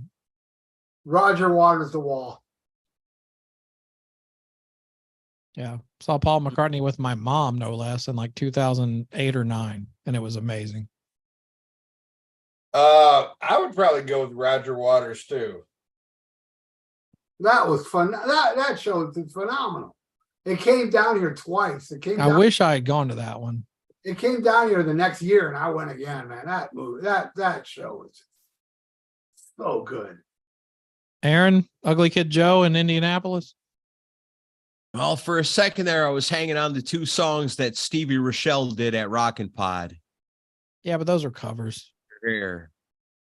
So yeah, I'm definitely gonna go with Ugly Kid Joe for sure. That show was amazing. I mean, That trip was amazing. that whole thing was fucking awesome. Queens of the Stone Age a couple of weekends ago, close second. But yeah, I'm gonna give Joe. I meant to talk to you about that, Aaron, because I think it's awesome because I'm a huge Queens of Stone Age fan, and I've seen them multiple times since like the beginning. Awesome. I think I saw them for the first time on their second tour. The newest album did not grab me. No, no. I mean, I like it, but to me, it just doesn't stick out. But I was so excited that you finally saw them for the first time, though, and you dug the show. I think that's amazing, you know. And I love the new album. I think it's fucking awesome. Like, I love everything that they've ever come out with. That's one of the few bands where you say, I don't think they've ever really truly came out with a really bad album. There's at least 50% on their worst album is still good. This last one, I think, is fucking awesome. I think it's the best one they probably come out with. And I dig that because you and me are like, we're so much alike in so many ways. And we're so different, but there's like so many few bands that I think that like you and me really, you know, you and me in particular, like really gravitate towards too. And I think it's awesome that band is Queens of the Stone Age. So, I mean, just the fact that you liked them, you know, and you had a good time. Yeah, because you're not going to get no Queen of the Stone Age love from me. Or me. No. I don't care. I like Rated R. I like that album. I think that's great. No, I love, and I remember the first time I saw them was on the Rated R tour, and I was going with some friends to Ozfest because they were on Ozfest on the Rated R tour, and we were driving, me and the girl I was with at the time. I'm like, no, we have to get there early because they are like the first band on the main stage, and I gotta see these guys. And I've seen them on pretty much every tour since then. And no, I love that you're that into them and that that this was the first time you saw them, right? Yeah, yep, it was. Oh, so that's awesome. That was back when I worked on radio, and Feel Good Hit of the Summer was a single that they sent the actual single disc to the radio station. And they're like, hey, give it a try if you want on the night shift and see if people pick up on it. And I loved it. I said, oh, that's fucking awesome. I tried to push it, but people just didn't really grab it. I will, let me interject real quick as far as memorable concerts during this last couple decades. One, Aaron and I witnessed this together. Alice Cooper did a show at TPAC a couple of years ago, and Neil Smith and Michael Bruce got up on stage and they did like 4 songs together. And that was like in Alice fan circles, it was major news, but like it was super cool to witness that in person. It was great. And Ralph, you talk about him busting out like some out of the left field stuff. He kicked out a lot of it that night, including one of my favorite Alice Cooper songs of all time, Pain. Oh, it was amazing. By far my favorite Blackout song. It's a great song. It's Pain. Absolutely. When that song started up, I looked at Chris and I was just like, we both looked at each other and our eyes met and we both said, no fucking way. Yeah, we were like really excited for that. I did see him play that once and I freaked out when I saw him. Now, did you see him tour like during Special Forces or during that era? No, the first time I saw him was Constrictor. Oh, okay. Because I've got I bought a Special Forces tour book from eBay, and it's got a promo inside of it from a Florida show. I don't remember where it was. Probably the Sportatorium. No, it wasn't. I would have remembered that. It was. No, he was playing smaller venues because my dad saw Cooper on the Special Forces tour. I think, and he had to go to. I think it was like Indiana. Jackson. Was it Jacksonville? Or something? I think he played Guzman Center. Was that it? No, I'd have to get up and pick it up. Auditorium. I can't remember the name of it. Sunrise Musical Theater. That sounds right. He Actually, probably did play there. I can tell you, I can look it up in my eBay purchases. But yeah, like that was like a big surprise to find because it was like, oh my God, it's got a fucking like promo flyer inside of it. And it was a Florida show from that tour. And I got the tour book for like $30. It was cheap as fuck. I couldn't believe it. We'll have to find it. But No, and that's a funny thing because I think probably like, you know, amongst all four of us, I honestly think the two biggest Cooper fans are you and me, Chris. But I am much more Alice Cooper group no, and not you are me. yeah. Which and let me you're- ask you this, because since you are that way, because to me, a lot of the new record is him trying to appease the fans of the original group. Do you like the new record or no? No. I've only heard half of it, and I thought it was better than Yeah, find it. you know what I've heard recently. But to me, like the best thing he did since he left the Alice Cooper group was Eyes of Alice Cooper and Dirty Diamonds. To me, that recaptured what I think of, you know, Alice Cooper and Alice Cooper group. And I'll never forget, you know, my dad, you know, I got turned on to Alice through my dad. And, you know, and I remember I bought Raise Your Fist and Yell when it first came out. And my dad used to he would love to listen to albums while he took a bath. He'd take a bath, you know, he'd bring in a beer and a cigarette, and, you know, he would take a nice long bath. And I gave him a cassette of Raise Your Fist and Yell. And I'm like, what do you think, Dad? He's like, yeah, not my Alice Cooper. Yeah, that's very different than the original. And that's kind of, and I get it though, because he was there, you know, he was there pre-fucking, you know, Love It to Death. You know, he knew Easy Action when it came out. I've always been partial to the solo years personally. Yeah, the solo years to me, I'm like, you know, and it's always been capturing the fucking. But let me make it clear. It doesn't mean I don't like the original group. I love all that stuff. I get it. You just have a preference. Yeah. And I get that. And that's because fine. he went like way more theatrical as he went on. And I like that stuff. And there's aspects of it. I love it all. Like one of my favorite, I would probably say my favorite Alice Cooper album that's post Alice Cooper group is From the Inside. It's a great record. And there's a lot of people that hate that fucking album. Well, it's got that disco kind of bent to it. Oh yeah, no, you know, David Foster production and stuff, and I get that. But to me, that one, on the lyrics. Yeah, that one kind of hits. But you know, it's like, you know, Lace and Whiskey and fucking Goes to Hell. You know, there's a few songs here and there that I love, but man, there's so much fucking crap on those records. Lace and Whiskey, that's a tough one to swallow. I mean, as much as I love the solos, even that one's a hard one for me. But I do like a few songs. I mean, shit like No More Love at Your Convenience. But I mean, even fucking Goes to Hell, like Chasing Rainbows and You Gotta Dance. I mean, but it's also got Black Widow and the title track, and I mean, no, there's great stuff on it, you know. But it's a mix. I mean, they do get more hit and miss in the solo years, but also it's him taking more chances too. I've said it before, and I'll say it again. You know, I'll never forget the look of shame I got from my father when we went and saw him on the Contrition tour. And I was pissed because he didn't play Teenage Frankenstein. And, you know, it was Ian, it was The Man Behind the Mask. Oh, yeah, Man Behind the Mask. Yeah. Which always comes off better live than ever. The studio version is so bad. And I'm looking I hate that. My dad's so proud because this is the first rock concert I've ever.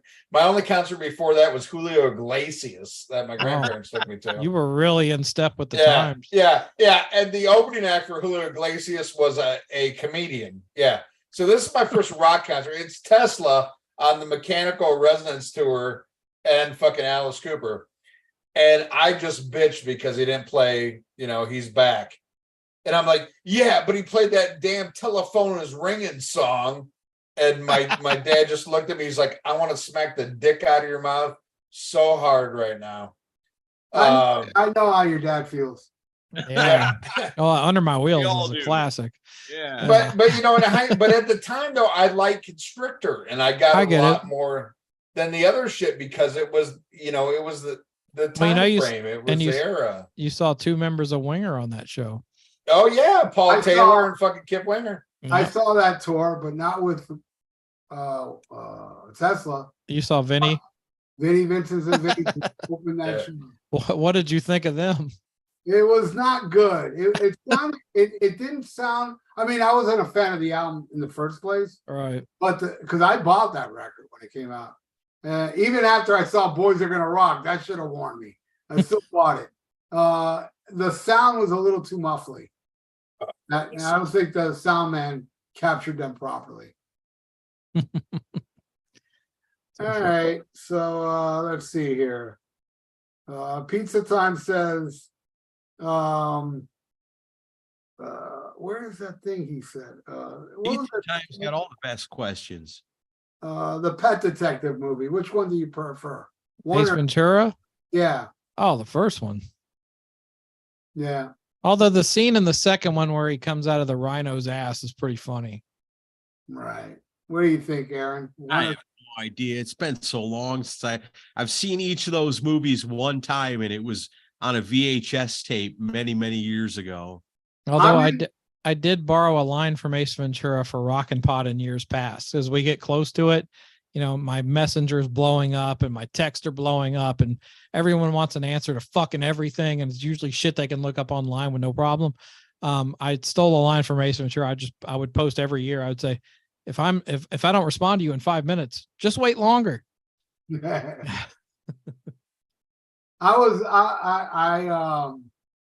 spent the day at a filming of Ace Ventura, but I didn't come out. Oh yeah, because they filmed a lot of it in Miami, right? Yeah, but I was at the Cannibal Corpse show. Oh, you were at that show where they filmed that? And that show was filmed between 9 in the morning and 3 in the afternoon. Oh my God. Yeah, and I was there the whole time, man. Wow. Yeah. And you should have your own listing on the IMDb. Well, I didn't come out. They didn't use me. But I am in Smoking the Bandit Part 3. I remember you posted about that. Yeah, I am in that movie, but God, the whole story behind that movie is insane. My brother is in the movie Head of State with Chris Rock. Yeah. Yeah. They filmed a scene here in Nashville at the old wrestling fairgrounds wrestling building, and they had TNA wrestling there. My brother was in the crowd the night they came out and filmed that segment for the movie. Oh, cool. Right on. Well, yeah, the Ace Ventura thing, the Cannibal Corpse thing, like apparently Jim Carrey was actually a fan of that band. Yeah, that was the reason they got the movie. He liked Napalm Death. That's crazy that he's into that stuff. He likes a lot of that brutal death metal stuff. And he loved Pantera a lot. I'll tell you a really unknown thing, and I think he still works for them, but do you know who there's a guy with a Kiss connection that was working for the Miami Dolphins for a lot of years. Oh my God. I don't know if he's still with them or not, but his name is Fritz Postlethwaite. You know that name? Oh, Fritz Postlethwaite? Yeah. We go way back. He was one of the Kiss crew members for many, many years, and he wound up on the Dolphins staff. I know that. I've been trying to get an interview with him for literally 10 years, and every year he turns me down, but I keep trying.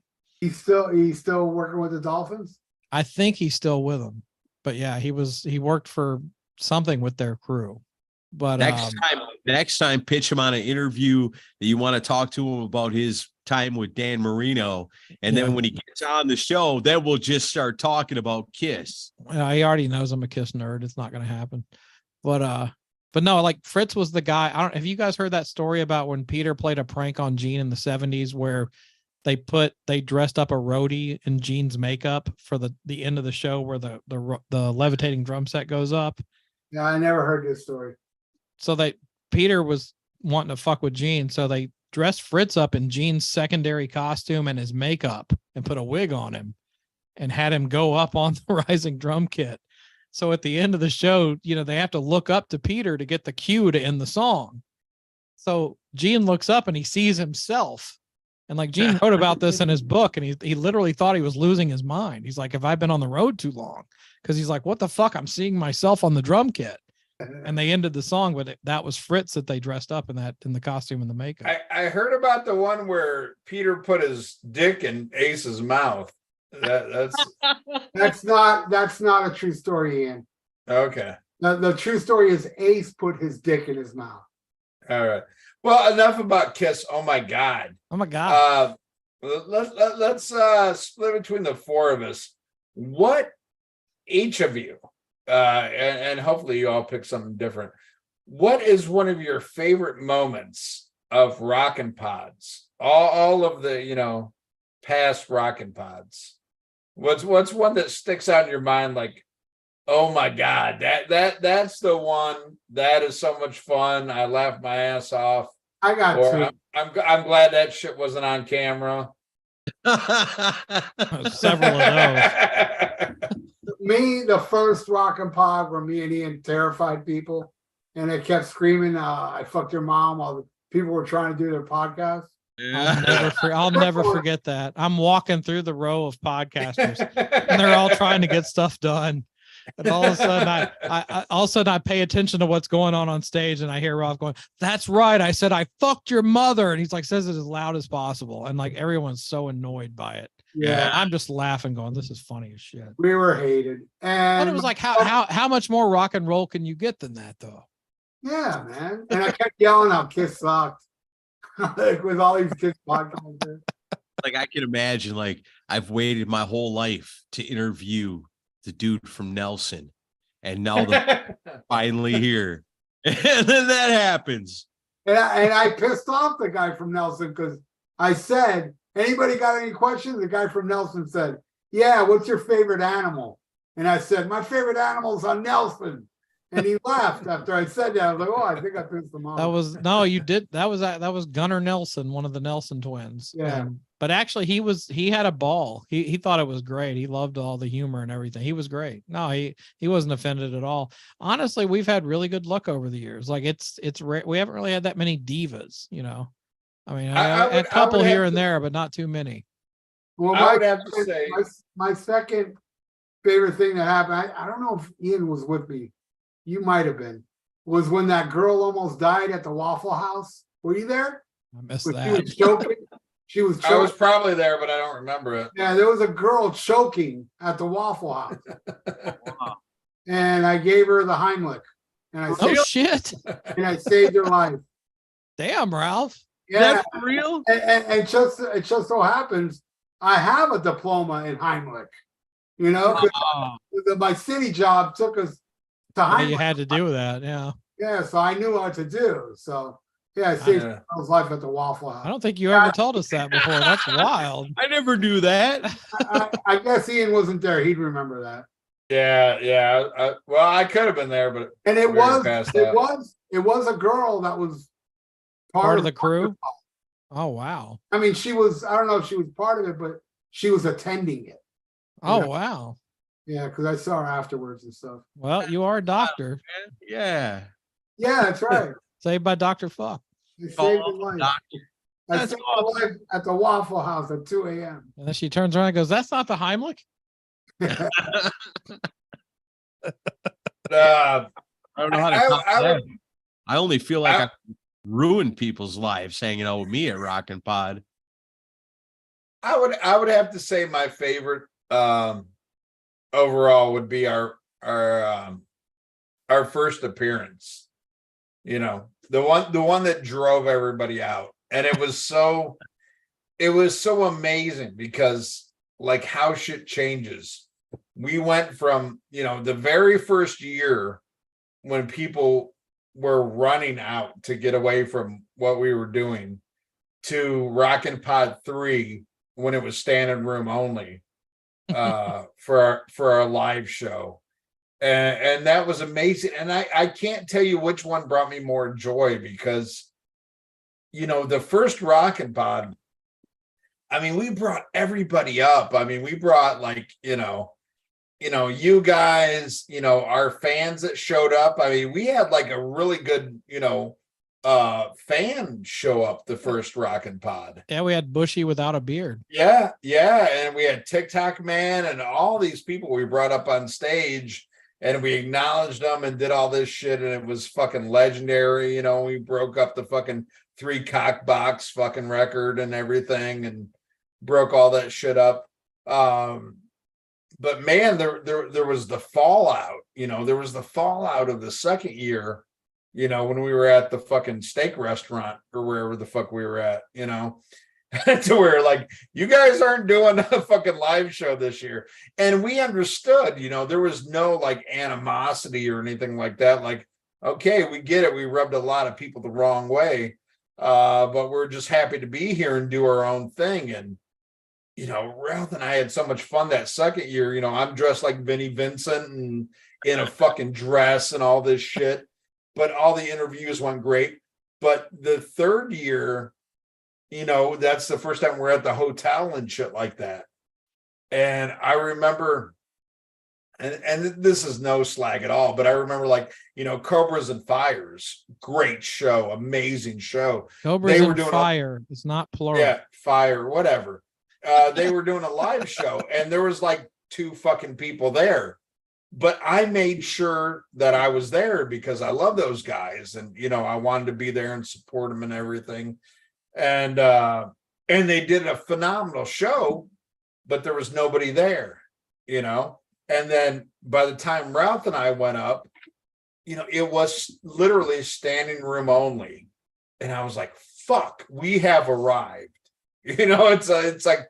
People get this shit, you know, it's like they get the Rock and Metal Combat podcast, and it was amazing. But as amazing as the standing room only was, I think chasing everybody out was like even better. Well, because that was us saying who we are. It was like, you know, there was no bullshit, and I mean this is no disrespect to any of the people, you know, or the other podcasts that went before us or after us. But, you know, there was some people who went up there like, okay, now we're going to talk about this. And that's awesome. And shit. And Ralph and I went up like, fuck your mother. Yeah. All this shit. Remember Ian, I think it was either before or after us. They had a panel up there talking about Bruce Springsteen. Yeah. That shit was boring as hell. Man. I felt bad for the show that went up after us, and then there was like people up there having to clean up the Sammy Hagar records we destroyed. And I thought you guys closed it out that night. No. There was something after them. I remember. Yeah. There was a show after us, and I felt so bad for him. Nobody remembers that. You know, the thing is I remember like going into it, Ralph and I were. I mean, this is dead serious. We were all about one for all and all for one. Whether it was a show we liked or a show we knew or whatever, we were all about what Chris sold to us.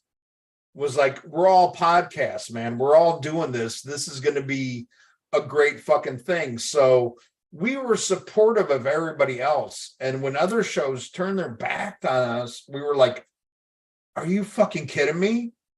Like, dude, we were like, no matter if we liked you or not, we were in your corner. We're like, hey, we're all podcasts were new at that time.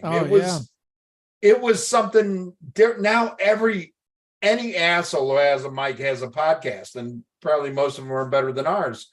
But you know what I mean? It's like there was a camaraderie, and that's how Chris sold it to me, and that's how I bought that shit. And that's how I felt about it that whole week. You know, it's like we're all a team. We're all one. And then when Ralph and I got up and did our shit, the only people we had in our corner was you two. You know, it's like pretty much that was it. I don't know. I heard Ken Mills laughing pretty hard. No. Ken Mills laughed. We had BJ Cramp. You know, we had Toomey. Yeah. You know, I'm not going to act like there was nobody, but there was a huge portion, you know, that turned their back. And I'm like, there was that one guy that was super nice to us all day. And then later we heard he was bad mouthing us. Oh, Striegel.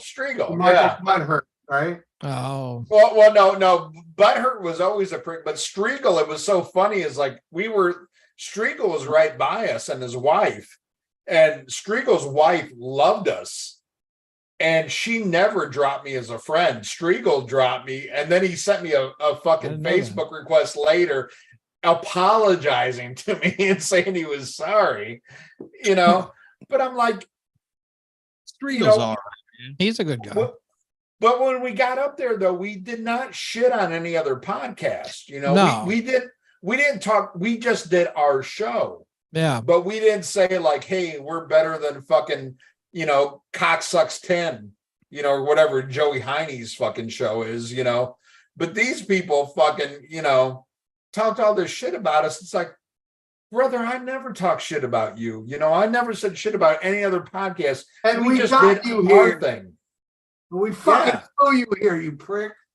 Yeah, but I mean that's the thing. That was the miracle of it. But there's other shit like that, like fucking Rock and Ron. Rock and Ron walked around our table about, I would say, 10 times before he came up to us. Just kind of like looking at us, and he'd walk around, make that circle, and then he finally came up and talked to us and told us, yeah, I'm Rock and Ron running Decibel Geek. And I'm like, brother, we love Decibel Geek. Decibel Geek are our brothers. Like, yeah, okay. Whatever, and seriously, it wasn't until like, and Sinzak always laughs about this. Seriously, Ralph and I were walking to fucking McDonald's, and that's when I saw Ron sitting in his room all by himself, looking at the TV, and that's when I said, like, he looks like a pedophile waiting for, a kid to walk past the room. He just had this weird, evil look on his face, and we dragged him to McDonald's, and he didn't relax. Dude, his asshole the whole time could make a diamond. He wasn't relaxed around us. He's like, you ain't Decibel Geek, you ain't shit, And it wasn't until after we ate at McDonald's where he's like, okay, you guys are all right. You guys are my friends, and I look at this beautiful fucking picture behind me. I look at fucking Ron's fucking awesome face. And in fairness, it was easy for him to get that impression, or for you to get that impression, because he was staying at the Fiddler's Inn. So, yeah. But I mean, it was just one of those things. It's like, man, we ain't out to hurt nobody, unless you're a fucking Hagar, and we don't like Hagars. But but it all boils down to, if people would just have a sense of humor, life is much better. Yeah, and we just joked around, and then that's the thing, and that's what I'm most proud of it, is with Ron, is we had to win Ron over, and we did it, and Ron saw that Ron got the joke. Ron got that, we were all friends, and just by talking to us, he knew our love for you two guys. And understood we're all brothers in this shit. We all love hard rock and heavy metal, and then from then on out, it was like, I've never Rockin' Pod 2. Who picked me up from the airport?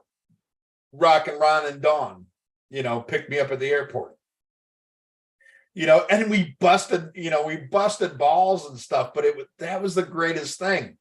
The first thing, he's like, oh, really? You're going to ride in my fucking vehicle? I'm like, yeah, you piece of shit. A real podcaster is here. He's like, fuck you, Decibel Geek for life. That's the kind of shit it was, man. It was so, and it's just, man, I miss that motherfucker, man. I miss him so much. We do too, man. Or And that's the thing, man. That last day at fucking Camaro's house, and I'll never forget walking in that fucking, walking in that hotel and seeing him there, and it wasn't the same.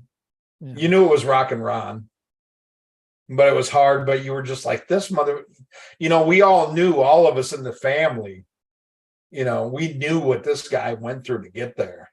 Yeah. And you're just like, this motherfucker right here and you just gave him a hug and a fucking kiss. Well, we And had the that- conversation with him a couple of months before where we knew he was going downhill fast, health wise. yeah, I think we had done one of the Friday Night Live shows.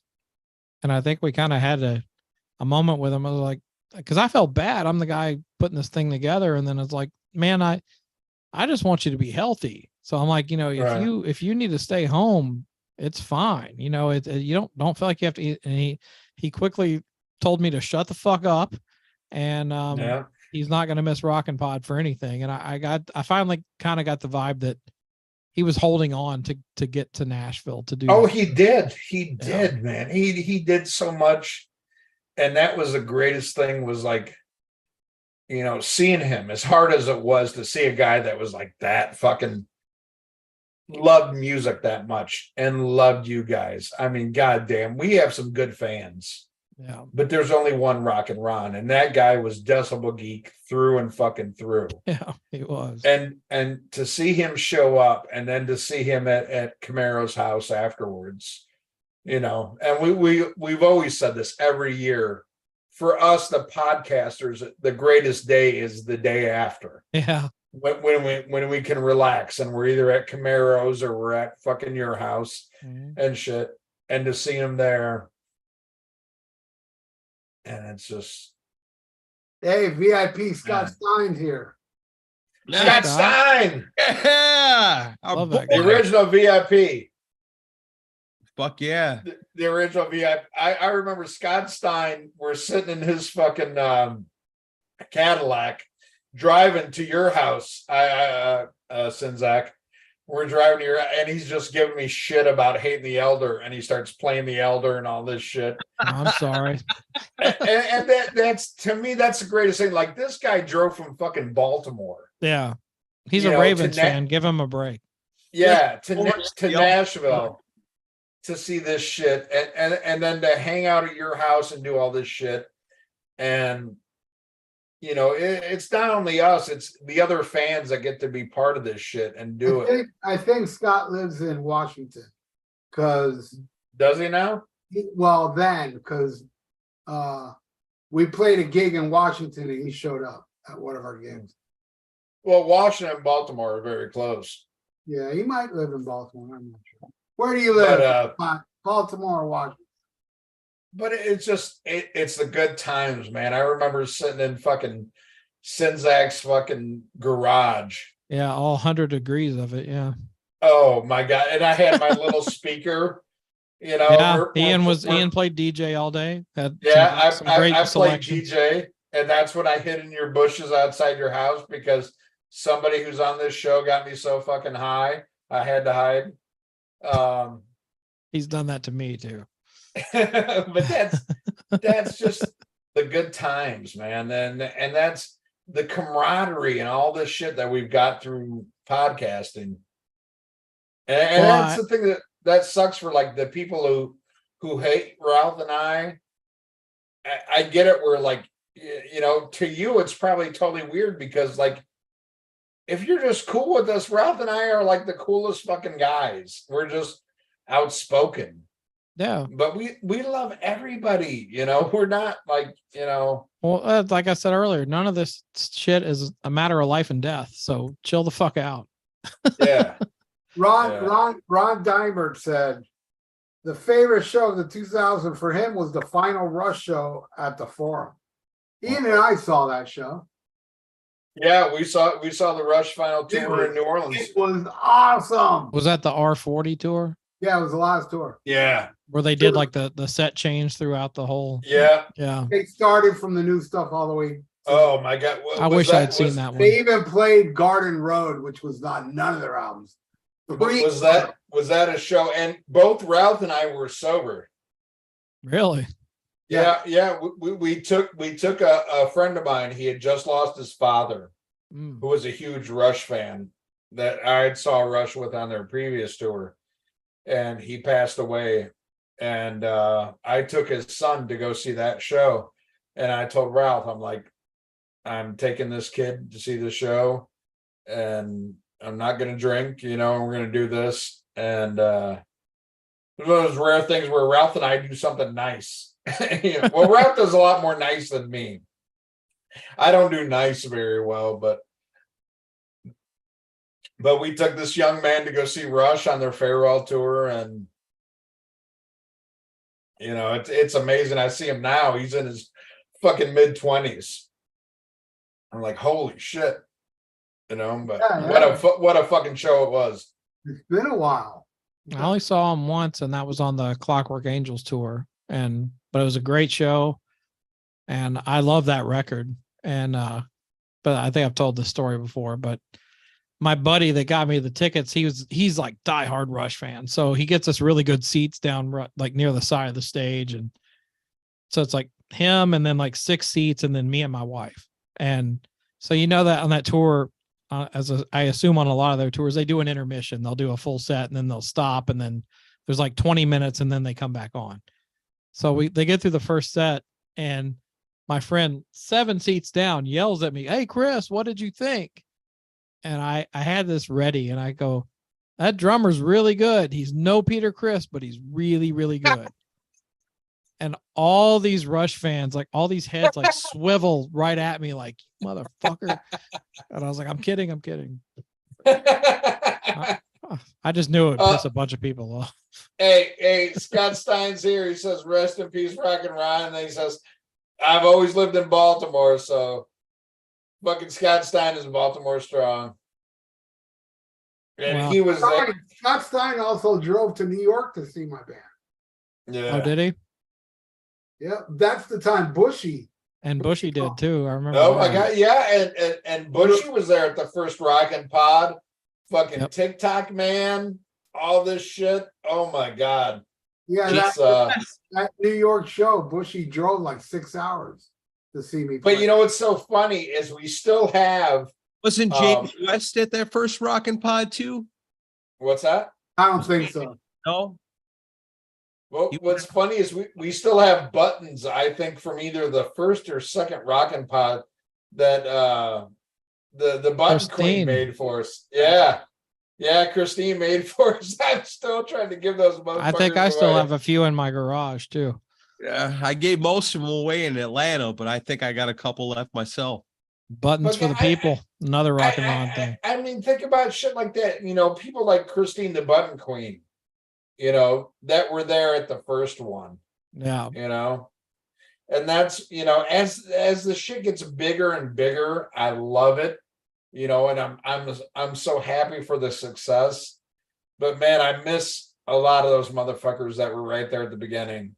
I think about what I think about the most is the one that was, I think they were like a craft beer podcast or whatever. And that was what were they called? Drunken Lullabies. Yeah, that's how I met Toomey. Yeah, we did the panel where we drank beer. And I felt so bad drinking beer Toomey, at 11 o'clock in the morning.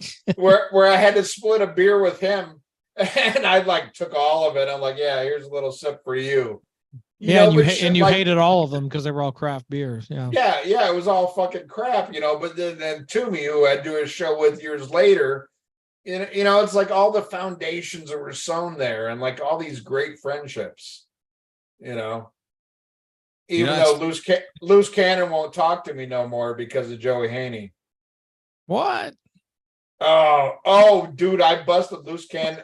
And if Loose Cannon's watching this, fuck you, Loose Cannon. I love you. But so at last Rockin' Pod, I see Loose Cannon, right, walking around. And I'm like, hey, brother, what's up? And he's walking away like he don't even see me or know me. I'm like, motherfucker.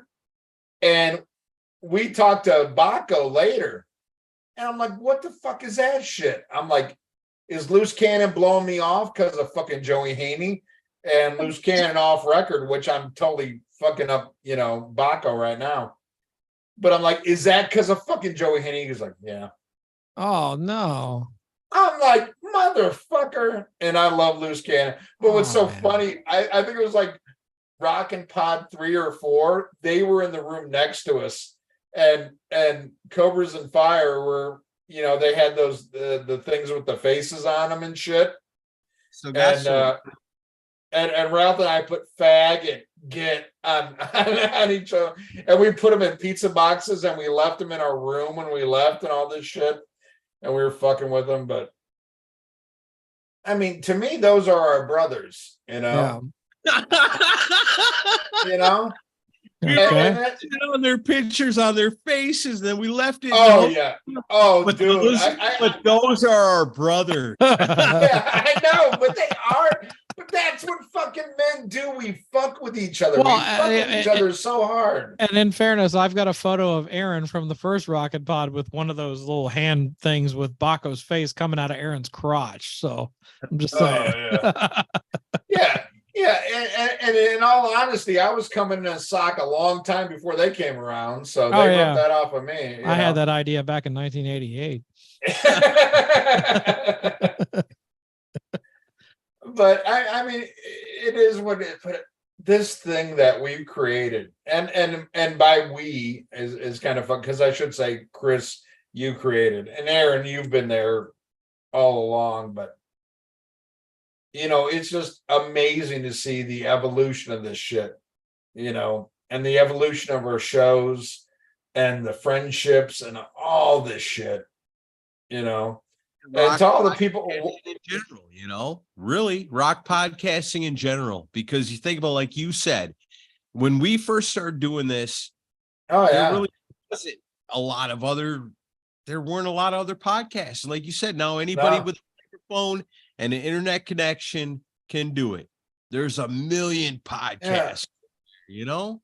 Hey, Pizza Time wants to know what's our favorite Black Sabbath guitar solo. I have one. Holy shit. That's a hard Supernaut.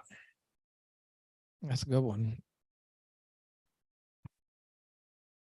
Mine would be. How can you even pick one? How can you pick one? Yeah, it is hard, but I'm going to go with Lonely Is the Word. I'll be cheesy, but what is that off of? Heaven and Hell, the last song on Heaven and Hell. Okay, all right. Huh. I would either go with the song Heaven and Hell, or, and then I know it's overplayed, but Paranoid. I mean, the solo is fucking amazing. Yeah, the solo is amazing on Paranoid. Well, not to change the subject, but I see a lot of people saying rest in peace, Rockin' Ron, and I love that. Oh, that's good.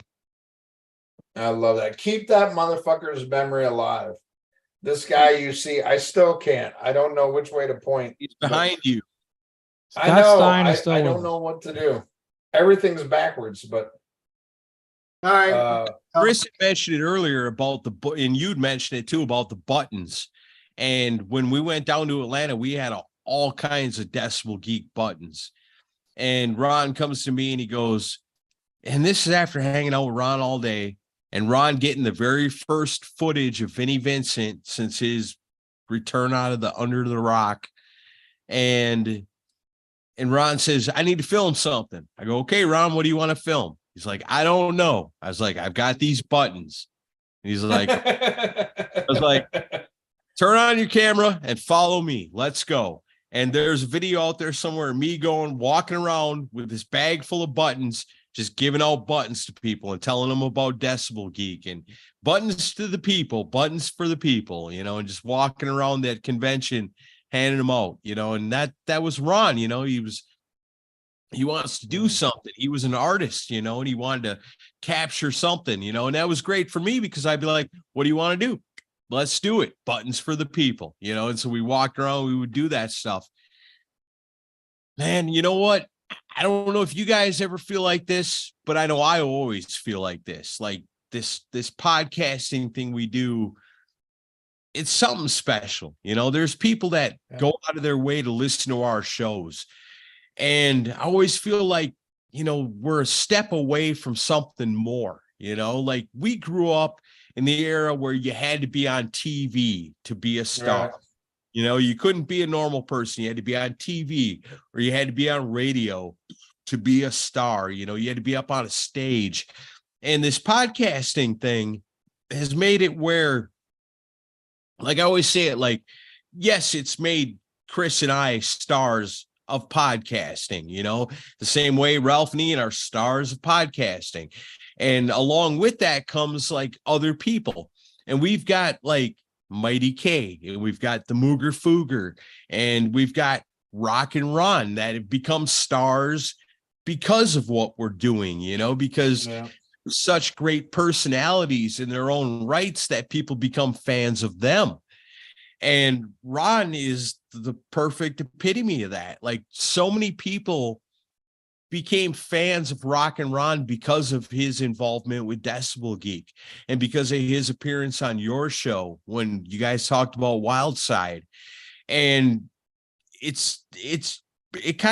just blows my mind that like this thing we're doing, like, we're not on TV and we're not on stage and we're not, you know, on radio or whatever, but we have like made ourselves stars in this thing that we've been able to bring along people with us that have such strong personalities that become stars in their own right.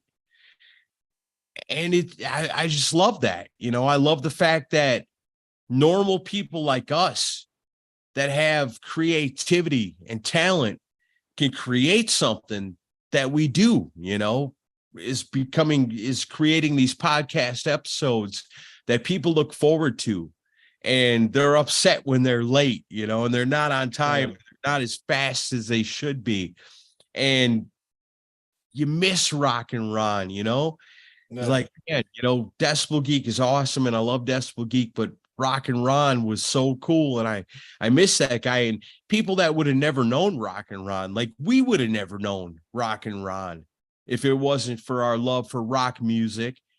And then this thing that became podcasting that we grabbed a hold of and said, we're going to fucking shape this thing to our own liking, the way we want to do it. And then other people catch on to that. And then, you know, you look at this tonight, you know, you got Rock and Ron right there when I'm looking at Ian, you got Scott Stein right there. Yeah. And these are people that have become kind of infamous with our whole genre that we've kind of created. And there's some beauty and some magic to that I just, it makes my heart feel so good. So good. I think that's a great thing in what we do. And I think both of our shows have excelled at that. Is we are a voice for the people, you know, and we are a show for the people. And one thing, you know, I know you guys have done and we have done from day one is included the fans in what we do, because who the fuck am I? We're just fans, just like they are. Yeah, We are America's podcast. but like what he's saying, you guys are the podcast kings. That's right. But what we do is that's debatable, but okay. You hold up the fans. Debatable, yes. Right there with us. No, it's not debatable. We won. No, it's debatable. What? I want to recount. There was election interference. No, seriously, what I'm saying, you look at this picture. You can't tell me the day before the end of the podcast thing tournament that Ralph Vieira wasn't on the phone with Vladimir Putin. Bullshit. That is true. I admit it. I did get Russia involved. I admit it. But now, look at it. Look at this picture right between me. Okay, I'm covered by my own fucking horrible fat face. Ralph's covered by my microphone. But on the left and the right, you got Rock and Ron and you got Scott Stein. Okay. We've always made fans of the show part of the show. Well, we're no better than them. They are part of what we do. Oh, what are you talking about? We are better than them. I knew that was coming. Oh, Ron's dead. Come on, that's wrong. Oh, no, Ron. Oh, you're talking about Scott. Sorry, VIP. But no, I mean that's the thing. Remember who your fans are. Remember who we are as podcasters, because we're not jack shit. I mean, we got funny jokes, we got all this, but we're just fans like everybody else. And these people listen to us and love us so much. And I know I've got so many letters, and I know you guys have the same things. People have talked about like letters in your mailbox. I get emails. I Yeah. don't get letters. Right. Well, I got a Letters from letter. prison. Letters. We're so Right. fucking good. Rock and Right. Metal Podcast. They fucking lick the stamps before they send me that shit. Yeah. And it smells good. But you know what I mean? Actually, I got smoke signals. Oh, We've school. got those things where fans have written in and said, like, hey, you helped me through a hard time. yeah. You know, and listen to you guys and shit like that. And we do this all as like fun and jokes and like fun, but there's other people listen to this and it's like it is the highlight of their week, you know, and they have so much fun and they feel like part of us. And I think that's the secret to both of our shows is we don't exclude those people. We're like, yes, you are part of the family. You are part of what we do. You know, we wouldn't be here without you. You know, where other shows are like, Whatever. you know, I know a lot of podcasts like, oh, you're not famous, you're not going to be on our show. That's it. You know, we only have famous people on our show. Where we include, we don't exclude, we include our listeners on our shows, and I think that's the secret right there. You know, and I just love it. The friendships that have been formed through this. And that will be continued. Like there's going to be more people next year at Rockin' Pod that we are going to meet that we've never met before, that we might have talked to online, but we're going to finally meet them. There's going to be a name to the face, and they're going to become new friends. And they're going to say gonna be hi. like- They're going to say hi. I'm Andrew Jacobs. Exactly. You know, they're going to be one more person where Camaro's wife is like, "Really? You let this motherfucker come over to our house?" You know. That happens every Of course it does. Of course it tradition does. Hey, from Rockin' Pod 1 and on. Who's going to pass out in Aaron's house this year? hey, I've known Aaron Camaro's wife longer than the Beatles were together, and I'm still scared shitless every time I see her. As you should be. Exactly. I'll vouch for that. And I'm like, hey, I'm not Metal Mike. I didn't pass out. I stay awake and offend everybody, you know? You know, All somebody's right. Future Squash asks, what's our favorite Halloween song? I'm not really an expert on Halloween. and that last album they with was fucking awesome. I pretty much like that whole thing. Is there a Halloween song besides I Want Out? Really? Yeah, I like that one a lot. My favorite Yeah. is Gorgar. Oh, Gogar. Gorgar. How did I forget Gogar? Gorgar. Yeah, what he said. I like Oh, Gore by Guar. yeah. Have you seen me? I like that one too. Exactly. Favorite Jimmy Page riff. I'm gonna go with the Wanton song. Well, that's pretty fucking awesome. Oh, that's a tough one. Misty Mountain Hop. Even though it's not a riff, I think the greatest thing he ever did was Rain Song as far as like guitar structures. But We're doing another Zeppelin episode soon, right? Coming up real yeah, I quick. like the last one you guys did. Thanks, man. Yeah. But My yeah, answer would be nothing on the Firm albums.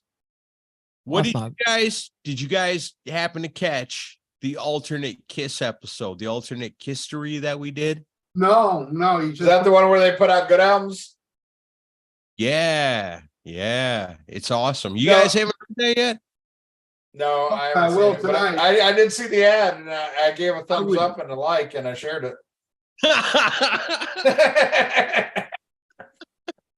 oh, thanks for that at least. Because I love you guys. Well, it's us putting together a quote unquote reunion album that would have taken place in 1988 with songs from that era. So that gives you an idea. What to Really? expect. Do you think 88 would have been a good time for them to get back together?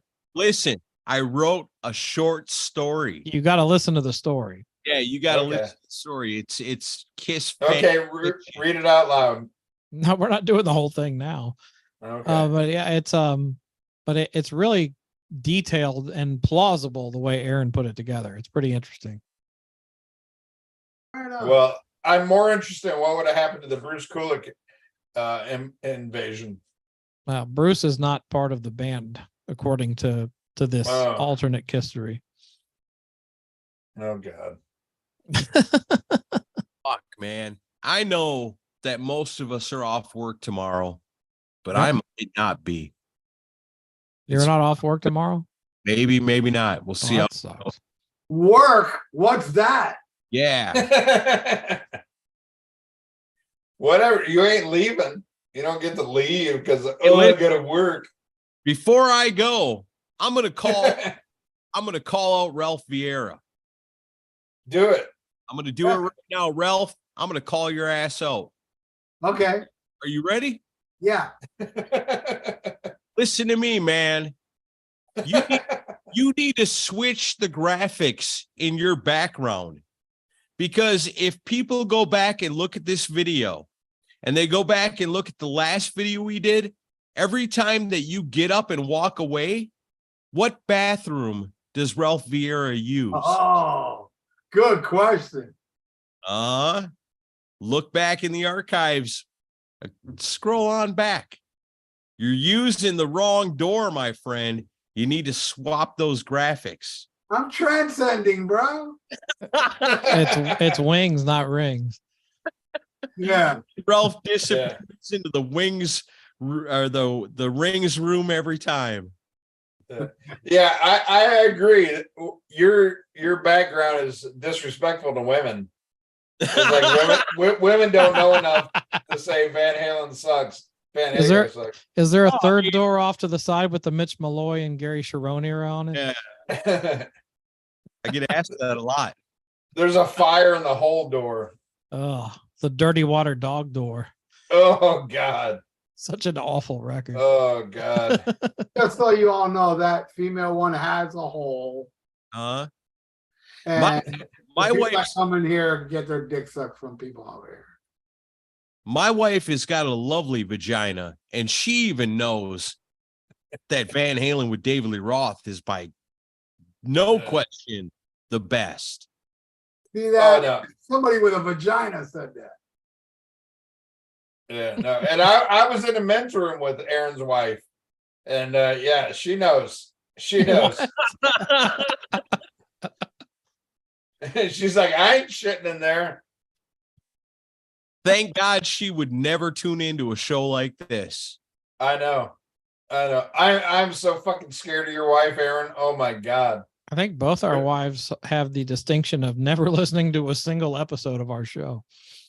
Yeah, but Michelle has that look like she'll forgive me. Aaron's wife ain't forgiving shit. So like you can't fuck up with Aaron's wife, or you'll never be allowed over again. I mean, I still have, to this day, I've been in every rockin' pot. I still have to shit in the backyard. You know? That's what you like, though. Regardless. Well, that's what listen.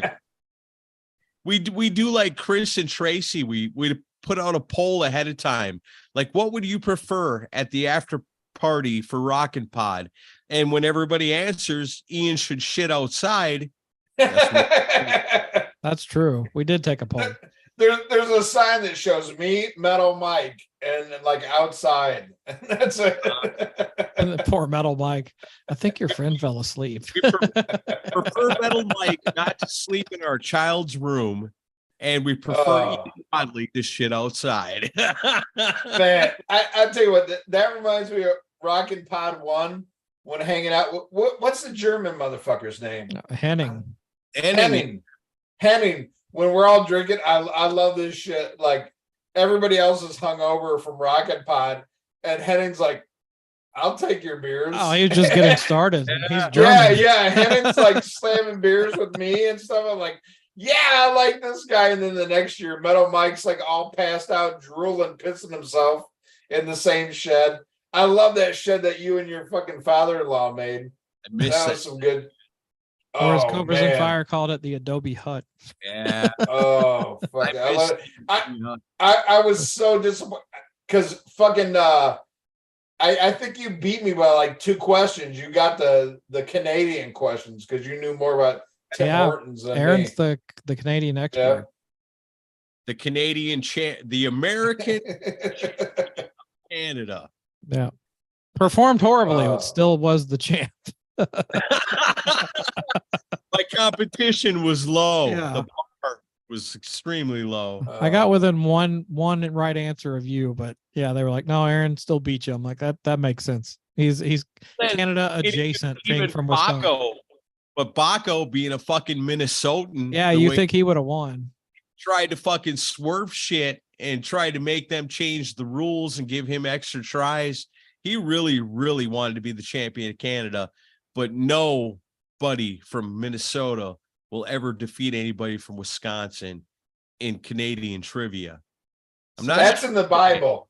You know, that's in the Bible. So much hatred between these two states. Crazy. It's in the Bible. It is. Fucking Minnesota. Get the fuck out of here. Wisconsin all day long. I saw it. I saw it. Wisconsin has Alpine Valley. Case closed. I saw an article that was like the top 10 beer drinking towns in America, and like 8 out of the 10 were in Wisconsin. Number 1 was probably my hometown. That probably was. Yeah. Oh. Hey, Pizza Time wants us to know, what would you pick? Fight Fire with Fire or Battery? Battery. Ooh. That's tough. I'm going with Fight Fire. Fight Fire. I'm going with Fight Fire. Fight Fire. I love both those songs so much. Like so much. I love those songs. Battery has more dynamics to it. But I think I'm gonna go with Battery. Yeah, Battery. Mama's got dynamics. Bam, you know, like if you're gonna get in a fist fight, what song do you want in your head? I want Battery. Fight Fire with Fire. Yeah, that'd be a good one too. Yeah. Don't pull a rock and Ron. You can really mess somebody up to Fight Fire with Fire. Yeah, you could. Battery too, though. Yeah. Rock and Ron. Raise your fucking glasses to Rock and Ron. Who's got a beer? I'm down to water now, but I'll raise it. All right, whatever. Raise it to Rock and Ron. This motherfucker. I keep pointing the wrong way. That guy, right there. Get your finger out of his nose. Look at that mother. Look at that beautiful motherfucker. Oh, it's a good God, I miss that son of a bitch. Oh, there goes Aaron dropped Camaro. off again. Hey, God. All right. Where'd Aaron go? I don't know. You got any more questions? Yeah. Yeah, I don't see any more. Where's the question, people? Yeah. We can wrap it up if you want. We've been over 2 hours. Yeah, we can wrap it up. Fuck 2 hours. What are you, a pussy? We're going to keep going. Give us your questions for Chris Sinzak. That's what I need. Chris, questions. What do you want to know? Sinzak. Well, I know everything about you, but we have a very, insatiable audience that needs to know more about your handlebar mustache. Yeah. It's called working from home and being bored and running out of ideas. We'll take any questions. Yeah, I'll take it. Okay, Matt W wants to know, Chris Sinzak, boys don't cry or cry tough? That's not a real question. I guess I would go with cry tough. Although, how do you actually cry tough? How do you fucking do that? You take a couple more questions and you'll show us. That's what I believe. Chris, who would you love to get as a guest in the next Rockin' Pod? Who's your dream guest? Alice Cooper. Alice Cooper. That's my number one. Angus Young, number 2. I got to bring up, Ron Diamond has brought this up many times. What? About the Van Halen Donington video.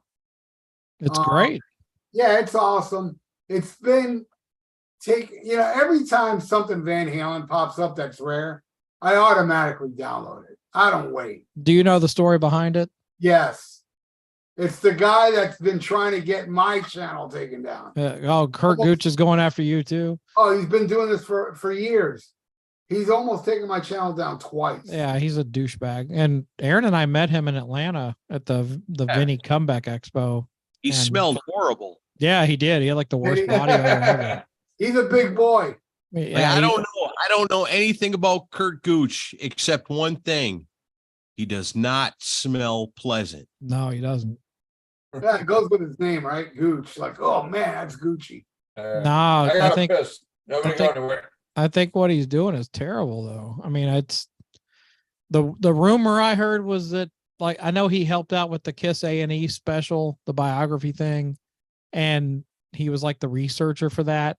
So he was the one, and he was like, it was like truly the fox in the henhouse situation, because so like he got access to all of Kiss's archive, which was on there, and that included like all the B-roll stuff from Second Coming, and which is a lot of behind the scenes stuff, some of which doesn't make Doc or Tommy look very good in today's times. But he was taking, from what I heard, he was taking all that material, putting a drive together on Google, and then selling it to people and telling them it was the only copy. And then, so enough of these people that bought this for high dollars found out that it wasn't the only copy. And that was why Sam Loomis came about. Because whoever Sam Loomis was one of the buyers. Yeah, that's what I heard. I heard the same thing. And I heard he has something to do with this Van Halen thing too. Yeah, well, Kurt apparently was working on, well, he was collecting footage, Van Halen, really rare Van Halen footage. And like the goal was to go to present it to the band or present it to Alex, I guess, and say, I'll put out, I'll license all this material to you. And as anyone who knows Van Halen knows, Alex probably told him to go fuck himself. And so he probably started doing the same thing with this material too. So if you're a Van Halen fan, keep your eyes out, because there's probably going to be more that's going to leak. Yeah, when things pop up like that, yeah, there's more. Automatically download. Yeah, and right, there's going to be more coming, I'm sure. Because right away, because this guy, and yeah, I've seen a lot of that Kiss footage. Yeah, even more than Sam Loomis put up on YouTube. There was there's a lot more. Yeah, there was somebody, maybe it was Sam Loomis, that put it all on this website.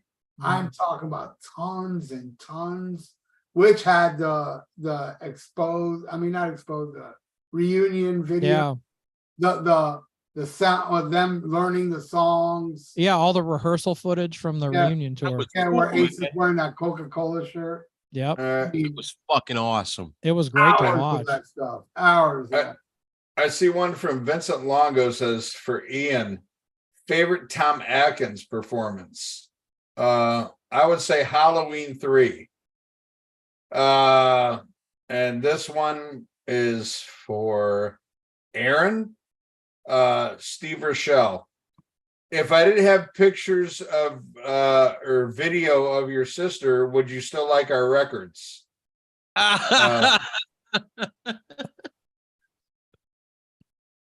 This is why no, Ian I should don't have a sister. Yes, I fucking love Tough. And I'm not afraid to admit it. He'll stand on a bar. You guys fucking, okay, so that is proof perfect. Hey, listen, there is pictures of Aaron Camaro's sister on the internet. Wearing a red towel and nothing else. You guys are so fucking cool. When they asked, like, what was our favorite Rockin' Pod memories, you just skipped right over me and went on. But one of my favorite Rockin' Pod memories, I got 2 of them, and a million more than that. But man, this last year, getting to interview Stevie Rochelle up on stage in front of people was fucking awesome. We've done that with Stephen Sweet and a bunch of other people, Michael Wagner with Ron Keel. Getting to do the live interviews in front of a live studio audience at Rockin' Pod is always fucking amazing. And being a big Tough fan my whole life, which, there's probably not a whole lot of us, but the ones that are, we fucking know. No, and I love that though, dude. When you got to interview them, or him, I should say, I was so fucking happy for you. Because I knew it doesn't matter what I like or what other people like. I knew that was a band that you dug, and I knew there was Wisconsin roots and shit like that. And, I was just fucking happy for you. Well, also one of the people in the crowd for us was Tom Zutot, who discovered Motley Crue. Oh, and, nice. Guns N' Roses was in the crowd. Nice. It was crazy to have him right there watching us. It was wild. Nice. But no, I was super happy for you, you know, and like I bust your balls about the Ugly Kid Joe and shit like that, but you know, dude, there's so many fucking shitty bands that I like. And if I got to join, dude, at the last Rockin' Pod, dude, when I got to talk to fucking God, I'm so fucking drunk now. The dude from Dangerous Toys, Jason McMaster. Yeah. Jason McMaster. I was like a little kid, dude. I was like really, you know, and like I met him at the you know, before show concert, and I didn't get him. Like, for those of you who don't know, like, we put in all this shit for who we want to interview, and sometimes you luck out, sometimes you don't, you know, it's like a potluck. And I told him, like, man, I really wanted to interview you, but unfortunately I didn't get you in the draw, you know, but I'm a huge fan. He's like, look me up tomorrow. And when I saw McMaster, he's like, hey, you got a couple minutes? And I was like, yeah. He's like, let's do this, man. And I was like a little kid in heaven, and I was glad because Ralph went to fucking have a smoke that took like 3 hours. You know, so I got to sit there with Jason McMaster, and I was just like, oh my God, what you mean to me. And it was so amazing because I got to talk to him, So you know, about our friend who passed away and stuff like that, you know, and it meant everything in the world, you know. So it's like, it doesn't matter if I get what you like or you get what I like, or Ralph gets what I like, or Chris, or vice versa. You know, we all have our own things. And there's those moments that, like, man, I have pictures of me with Jason McMaster, and most people were like, what, whatever, you know, Dangerous Toys, really? So are you basically saying now I've got to book King Diamond so Ralph can be happy? Yeah, do that. Yeah, I like that. That's a good idea. yeah. Yeah, fuck Ian. But no, it's one of those things, and it's awesome, dude. We did get when Raven to show up that first year. That was pretty cool. Oh my God. Yeah, but you know what, Ralph? I guess since Ian's fantasies and my fantasies have been fulfilled, I guess the first real Rockin' Pod announcement for 2025 is King Diamond and Juice Newton. Oh, fuck you. You know, I saw Juice Newton Opening for King Diamond. Zach will never live that down, and I love that shit. I love that shit. I'm glad you do. I saw Juice Newton at my high school.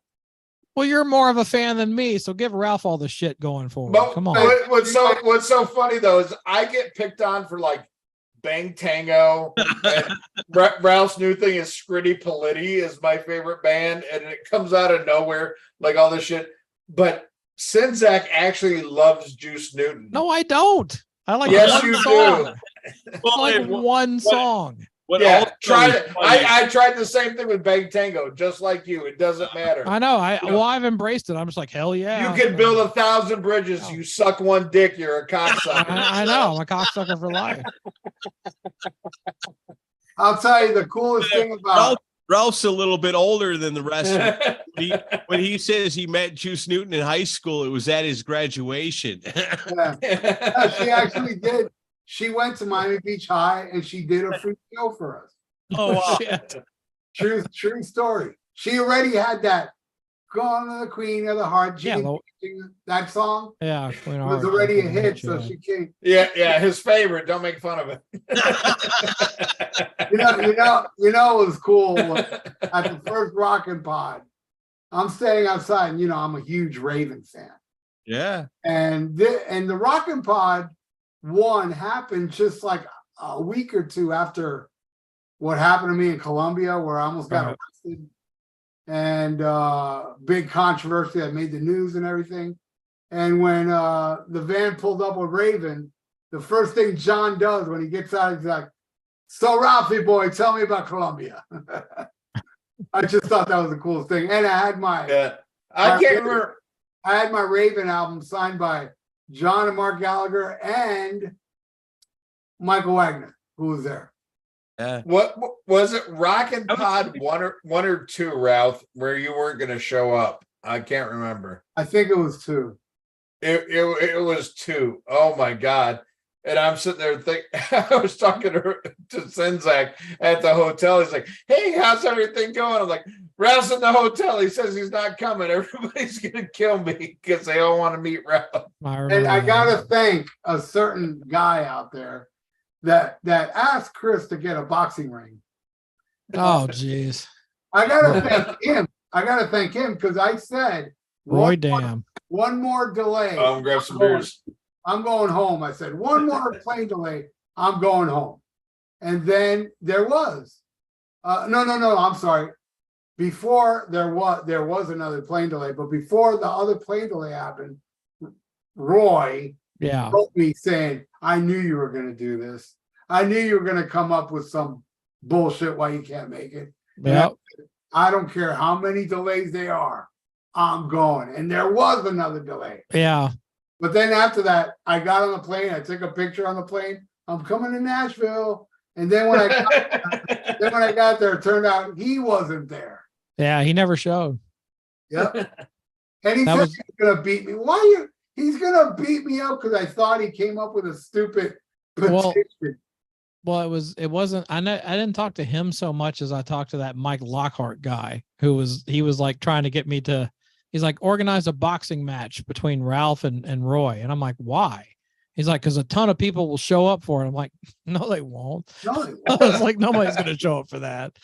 Yeah, my favorite was Ken Mills said he wanted to set up a boxing match between me and Sammy Hagar.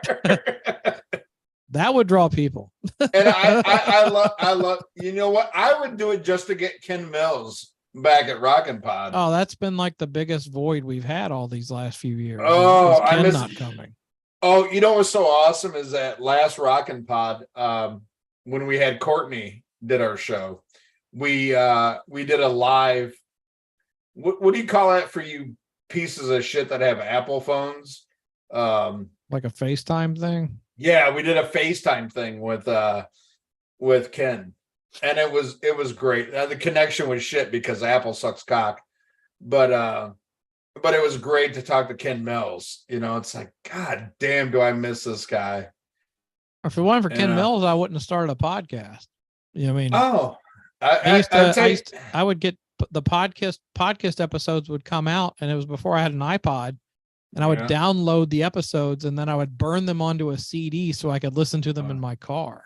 Like that was even before I knew what really a podcast was. I was listening to it in my car. I said a million times when I talked to Ralph, you know, I told Ralph, the funny thing is I'm right in hindsight, but I was like, oh, fuck podcasts. We need to go on YouTube. He's like, no, we need to do a real podcast. So I started checking out podcasts and I found History Science Theater, you know, and I thought they were fucking amazing. And the second one I checked out was you guys. And I heard, and then you're like, if they can fucking do it, I know I can. Oh well, no. Here's the thing that fucking intimidated me, and I trust me, this was some real shit. Chris, I heard you talk, and I was like, oh, I can do this. This is awesome. Yeah. Exactly. And then I heard fucking Camaro. I was like, oh fuck, we're done for. We're done for. I'm like, this guy sounds straight out the titty bar. He's got the fucking voice. He's got quite literally. I'm like, there's no way. There's no way. And I think back to that shit, man. And I think back to like, none of this shit would have happened. Like all you motherfuckers that love Rock and Metal Combat Podcast, you better fucking suckle at the cocks of fucking Decibel Geek, because without Chris Sinzak, there's no fucking way, you know. And Camaro wouldn't even talk to me for like half a year until he, you know, Sinzak said I was okay. But I answered a lot of questions. But oh my God, did he? All this shit, none of it would have happened. So yeah, it's all my fault, folks. Yeah. Blame him. So I get all the fucking hate. I mean, besides the fact that you're a Polak, there's a lot of other legitimate reasons to hate you. I can't do much to fight that off.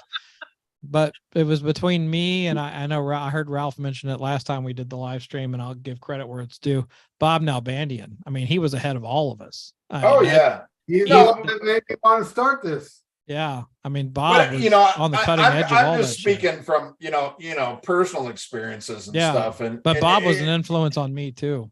Ian would never asked you to help us for Bob Nalbandian. Yeah, Bob was amazing. But I miss that guy every day. Right after Kissery Science Theater, it was you guys, and seriously, I loved your guys' approach from day one, but fucking Camaro intimidated the shit out of me. that fucking voice, like Sunday, monster truck rally extravaganza. So you can do it. That's not bad. I know, but he had to. It was so fucking professional.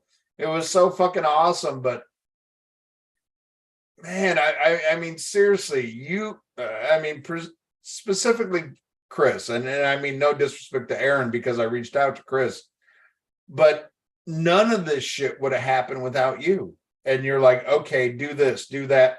Where there was some other shows that I reached out to, and they're like, fuck you. You got Hagar on your breath. You're the competition. You're this, you're that. No, but I had other shows do that to me, and that was why I helped you. And you I was like, that's such a douche move to not help somebody out that's trying to get into the whole game. And that's the thing. So all I'm saying is, like, if you hate this show, it's my fault. Don't just send it to me and Ralph. Send it to Sinzak. Don't send it to Camaro, because Camaro's like, yeah, okay, dude, you got so many downloads, don't fucking talk to me. He's like, if you have less downloads than fucking Ugly Kid Joe has album sales, don't talk to me. I know. And then we had 3 listeners, and Camaro was my friend. I know a podcast like that. But no, I mean, that's goddamn. I mean, that's what is so awesome about tonight. It's like, we did the other night, and man, Chris, you had all the we're doing the fucking the bombs and the fucking kiss shit and all that. I tried. and we didn't have tonight. I'm like, we don't need that because it's the 4 of us. You don't have it.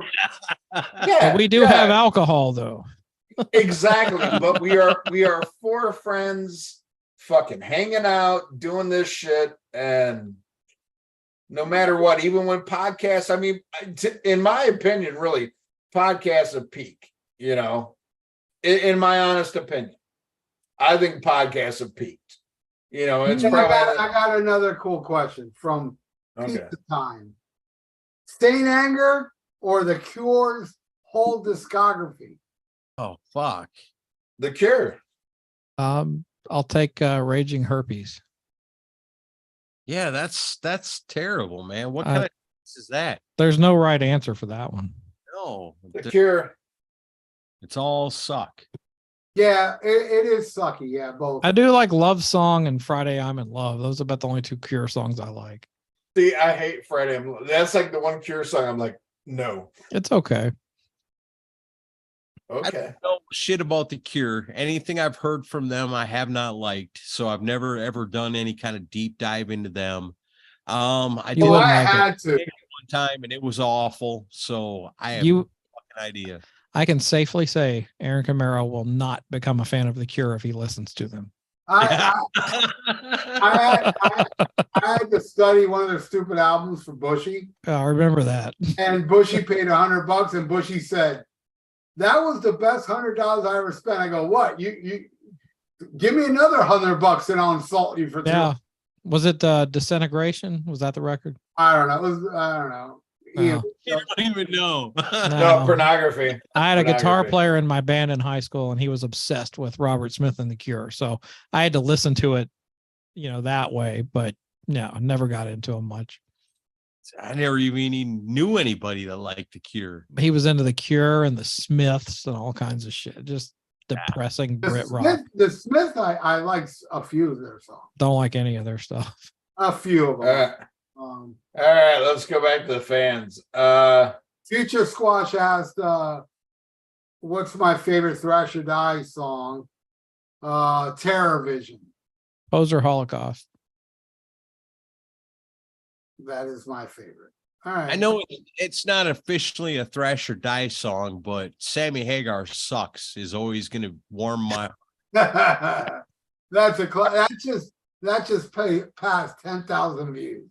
But is it wrong for me to think that Melting Your Skull is better than Poser Holocaust? I actually liked Melting Your Skull more. I think it's a better record. Yeah, Polar Holocaust did better. Yeah. I've got a related question. If somebody wants to buy CDs by Thrash or Die, is there a way to do that? It's on Amazon. Okay, all right. On Amazon, CD Baby still sells it, and CD Baby takes it everywhere. Like you can buy it probably on. I know at one point it was on BestBuy.com. So, do you get a kickback from that? Yeah. When he buys the disc? Yeah. So, what's the best place to buy it? Huh? What's the best place to buy it then for that? eBay. That's where I sell it, and I get all the profit. All right, there you have it. If you want to give me all the money, and I'm cheaper than everywhere else, so go to eBay, type in Thrash or Die, and I'm selling shirts as well. Nice. My wife says, Ian, you're more than white girl drunk now. Come in the house and let's continue the honeymoon. Nah. XOXO. Yeah. Oh, that's my wife. Yeah, dude, you fucking got married. Why are you talking to us? Yeah. Well, that's the next one. The next question is, this is from Jesus H. Christ. If Sammy Hagar sucks cocks in the woods and nobody's there, does it make a sound? A slurping sound. Yeah, Sammy sucks. Sammy sucks. I think I'm gonna get late tonight though, so I gotta go soon. You don't even have to be in the forest to know it. Hey, our great friend Ualamo's here, and he says that this one's for Chris and Aaron mostly, since I already know what Ralph and Ian thinks. Are you guys fans of power metal? And do you have a favorite band of the genre? Ooh, interesting. I'm more into it now than I used to be. But I'm not like fully on board with it because a lot of those bands don't have hooks in their songs. So to me, that's a hard thing for me. But I guess Hammerfall, if I'm going to pick one, that would be the one I would go to. I like their early discography. Yeah, the early stuff they did is pretty great. Yeah, I'm not super huge on the power metal either. I'm would kind of guy, but man, that last Halloween album that had the old school singer and the newer singer on it at the same time, and they all collaborated to make that album. So it was like a combination of old school Halloween and what they got going on now. That album was pretty fucking awesome. So yeah, I guess I'll go with them. Another one was is Primal Fear. Would you consider that power metal? Yeah. I like a lot of their last couple of I records. love Primal Fear, may be my favorite. Yeah, I like their stuff. Band. And they still, the thing about Power, they get better with each album. Mm-hmm. Yeah, their newer stuff's the best stuff they've done. Yeah, man, it's amazing. All right, I got one from Metal Mac. Judas Priest Firepower versus Sin After Sin. Oh, fuck. Damn, that's a hard one. I mean, really? For me, it is. I gotta go with Sin After Sin. Original instinct is to automatically go Sin After Sin. But then you stop for a second and think about how awesome was Firepower? And the answer is incredible. Pretty fucking awesome. Amazing album. If you take, I mean, your original instinct is to go with the old stuff. But man, Firepower was so good. It was. That's really tough. I think I got to go with my original instinct though and go Sin After Sin. But it's the new album. The latest album is enough to give me pause to think. Yeah, it really gives it a run for its money because it's so damn good. Few bands that are classic still come out with albums that damn good, but Judas Priest does it. That being said, just by a hair, I'm still going to go with Sin After Sin. Yeah, I'll probably do the same. I mean, but damn, man, the songs on Firepower are so good. And actually, there's a Rock and Metal Combat podcast tie in a little bit with Firepower. I never told you guys this, but I was really listening to that album a lot when the infamous podcast tournament was going down, where you guys made lots of new friends. And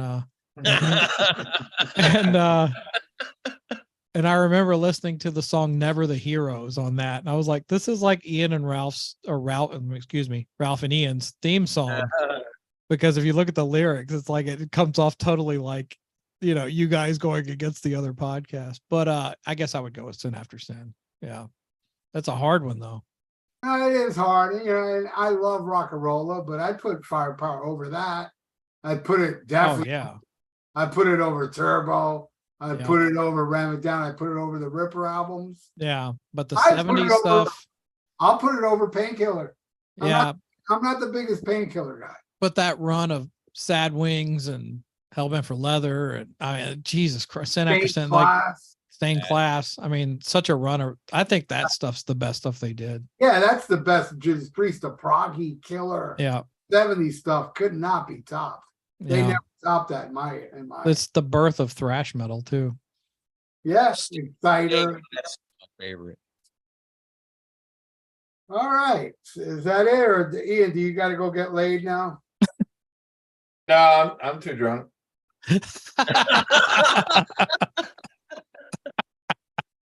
Happy honeymoon, man. I'm just gonna hang out with you guys. You could have got laid and you settled for 3 dicks. He just says, That's so Hagar. That sounds like a bonus track on fucking OU812. Pizza Time said, "What's your favorite Judas Priest song that ends with ER?" Do not ask questions like that. Ian is 3 sheets to the wind. He can't figure out what song. Yeah, I ain't spelling, motherfucker. Come on, you got to come up with something better than that. I want to hear this. I want to hear a specific question to Aaron Camaro. I'll say the Ripper to answer the question. I want a specific question to Aaron Camaro right now. And I'm not saying it. Well, nobody's asking. Blank pack go. Ron Dimer says the Cure is as good as Keel. I don't know if that's a compliment or an insult. Yeah, I don't know. I like a few Keel songs. Keel's all right. No, you don't. I liked Keel. That's why I was so depressed at Keel Fest. Keel sucks. It wasn't good, and I love that band. I thought the Gene Simmons song "Easier Said Than Done" was cool to hear that like finished. I think that would have been a good Kiss song on Asylum. Keel sucks, and he's a fucking half-ass singer. I'm sorry. Ron's a good guy. No, hey, Whatever.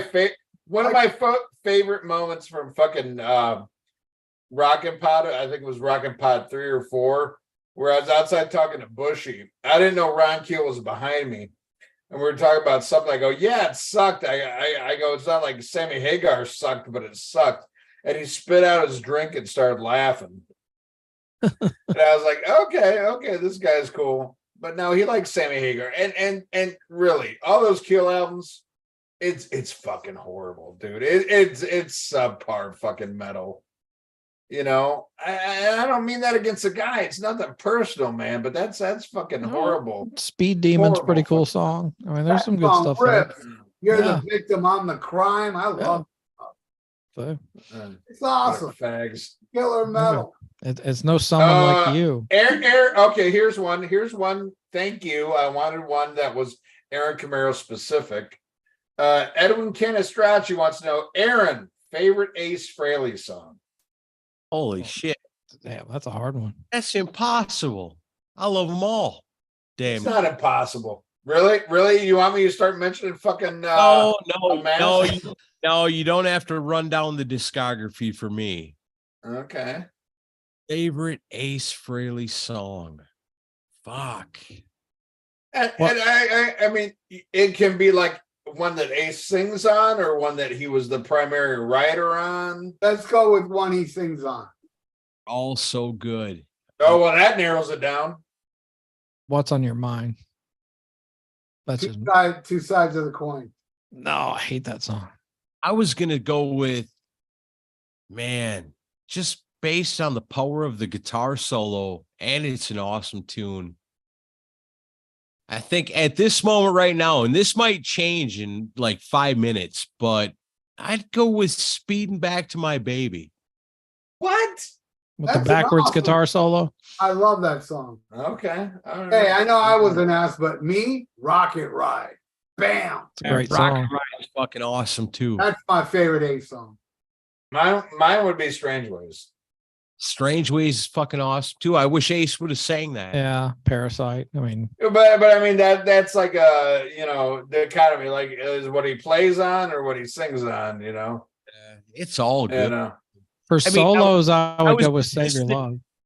I was just listening to the iPod the other day and a song came up called Mission to Mars, and that's off of one of his most recent albums. I like that one. I That's love fucking that. amazing. And I'm in the video. If you don't know, I'm in that video. Really? Yeah, Mission to Mars is oh no, I'm sorry, it was I'm Down.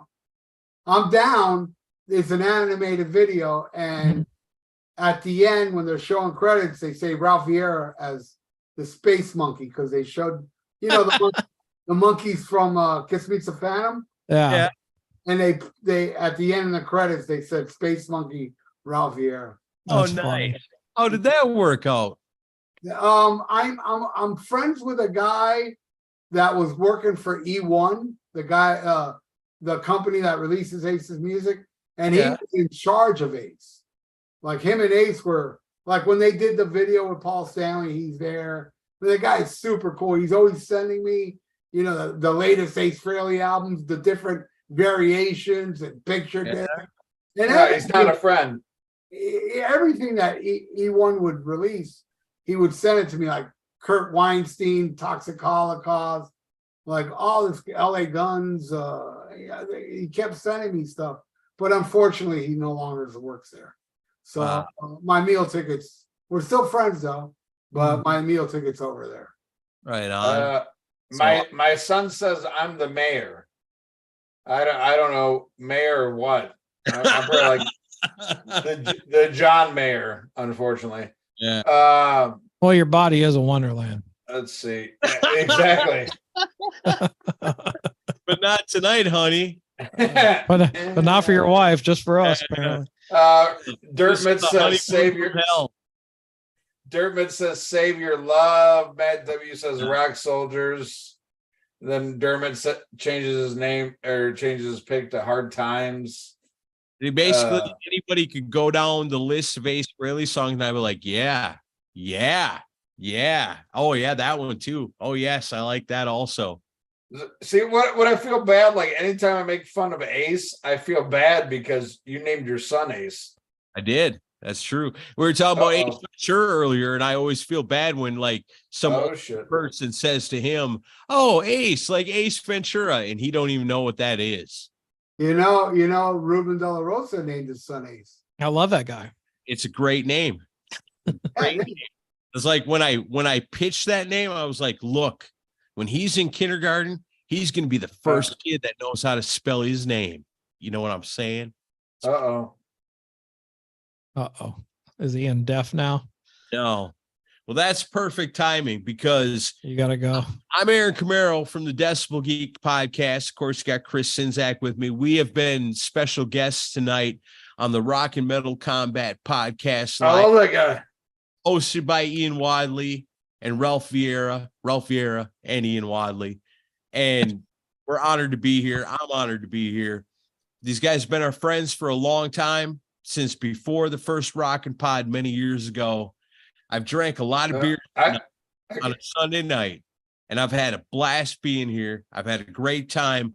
I love all the listeners of Decible Geek. I love all the listeners of Rock and Metal Combat Podcast, but I got to fucking go. You guys are awesome, but you've outlasted me. I got to hit the road. Thank you guys for having me. All right. Hey, Aaron, you rule, dude. And you do too, Chris. Thanks, man. And you do too, Ian. I don't let- think he can hear you. Can you hear me? Ian? No, I don't think Ian can. No. Well, I'm just gonna give him the sign language. Bye, Ian. Oh, that's Chris, bye, Aaron. Y'all rule. And thank you, everybody that tuned in tonight. Schmack 'em a gob and stay Schmack 'em a gob. frosty.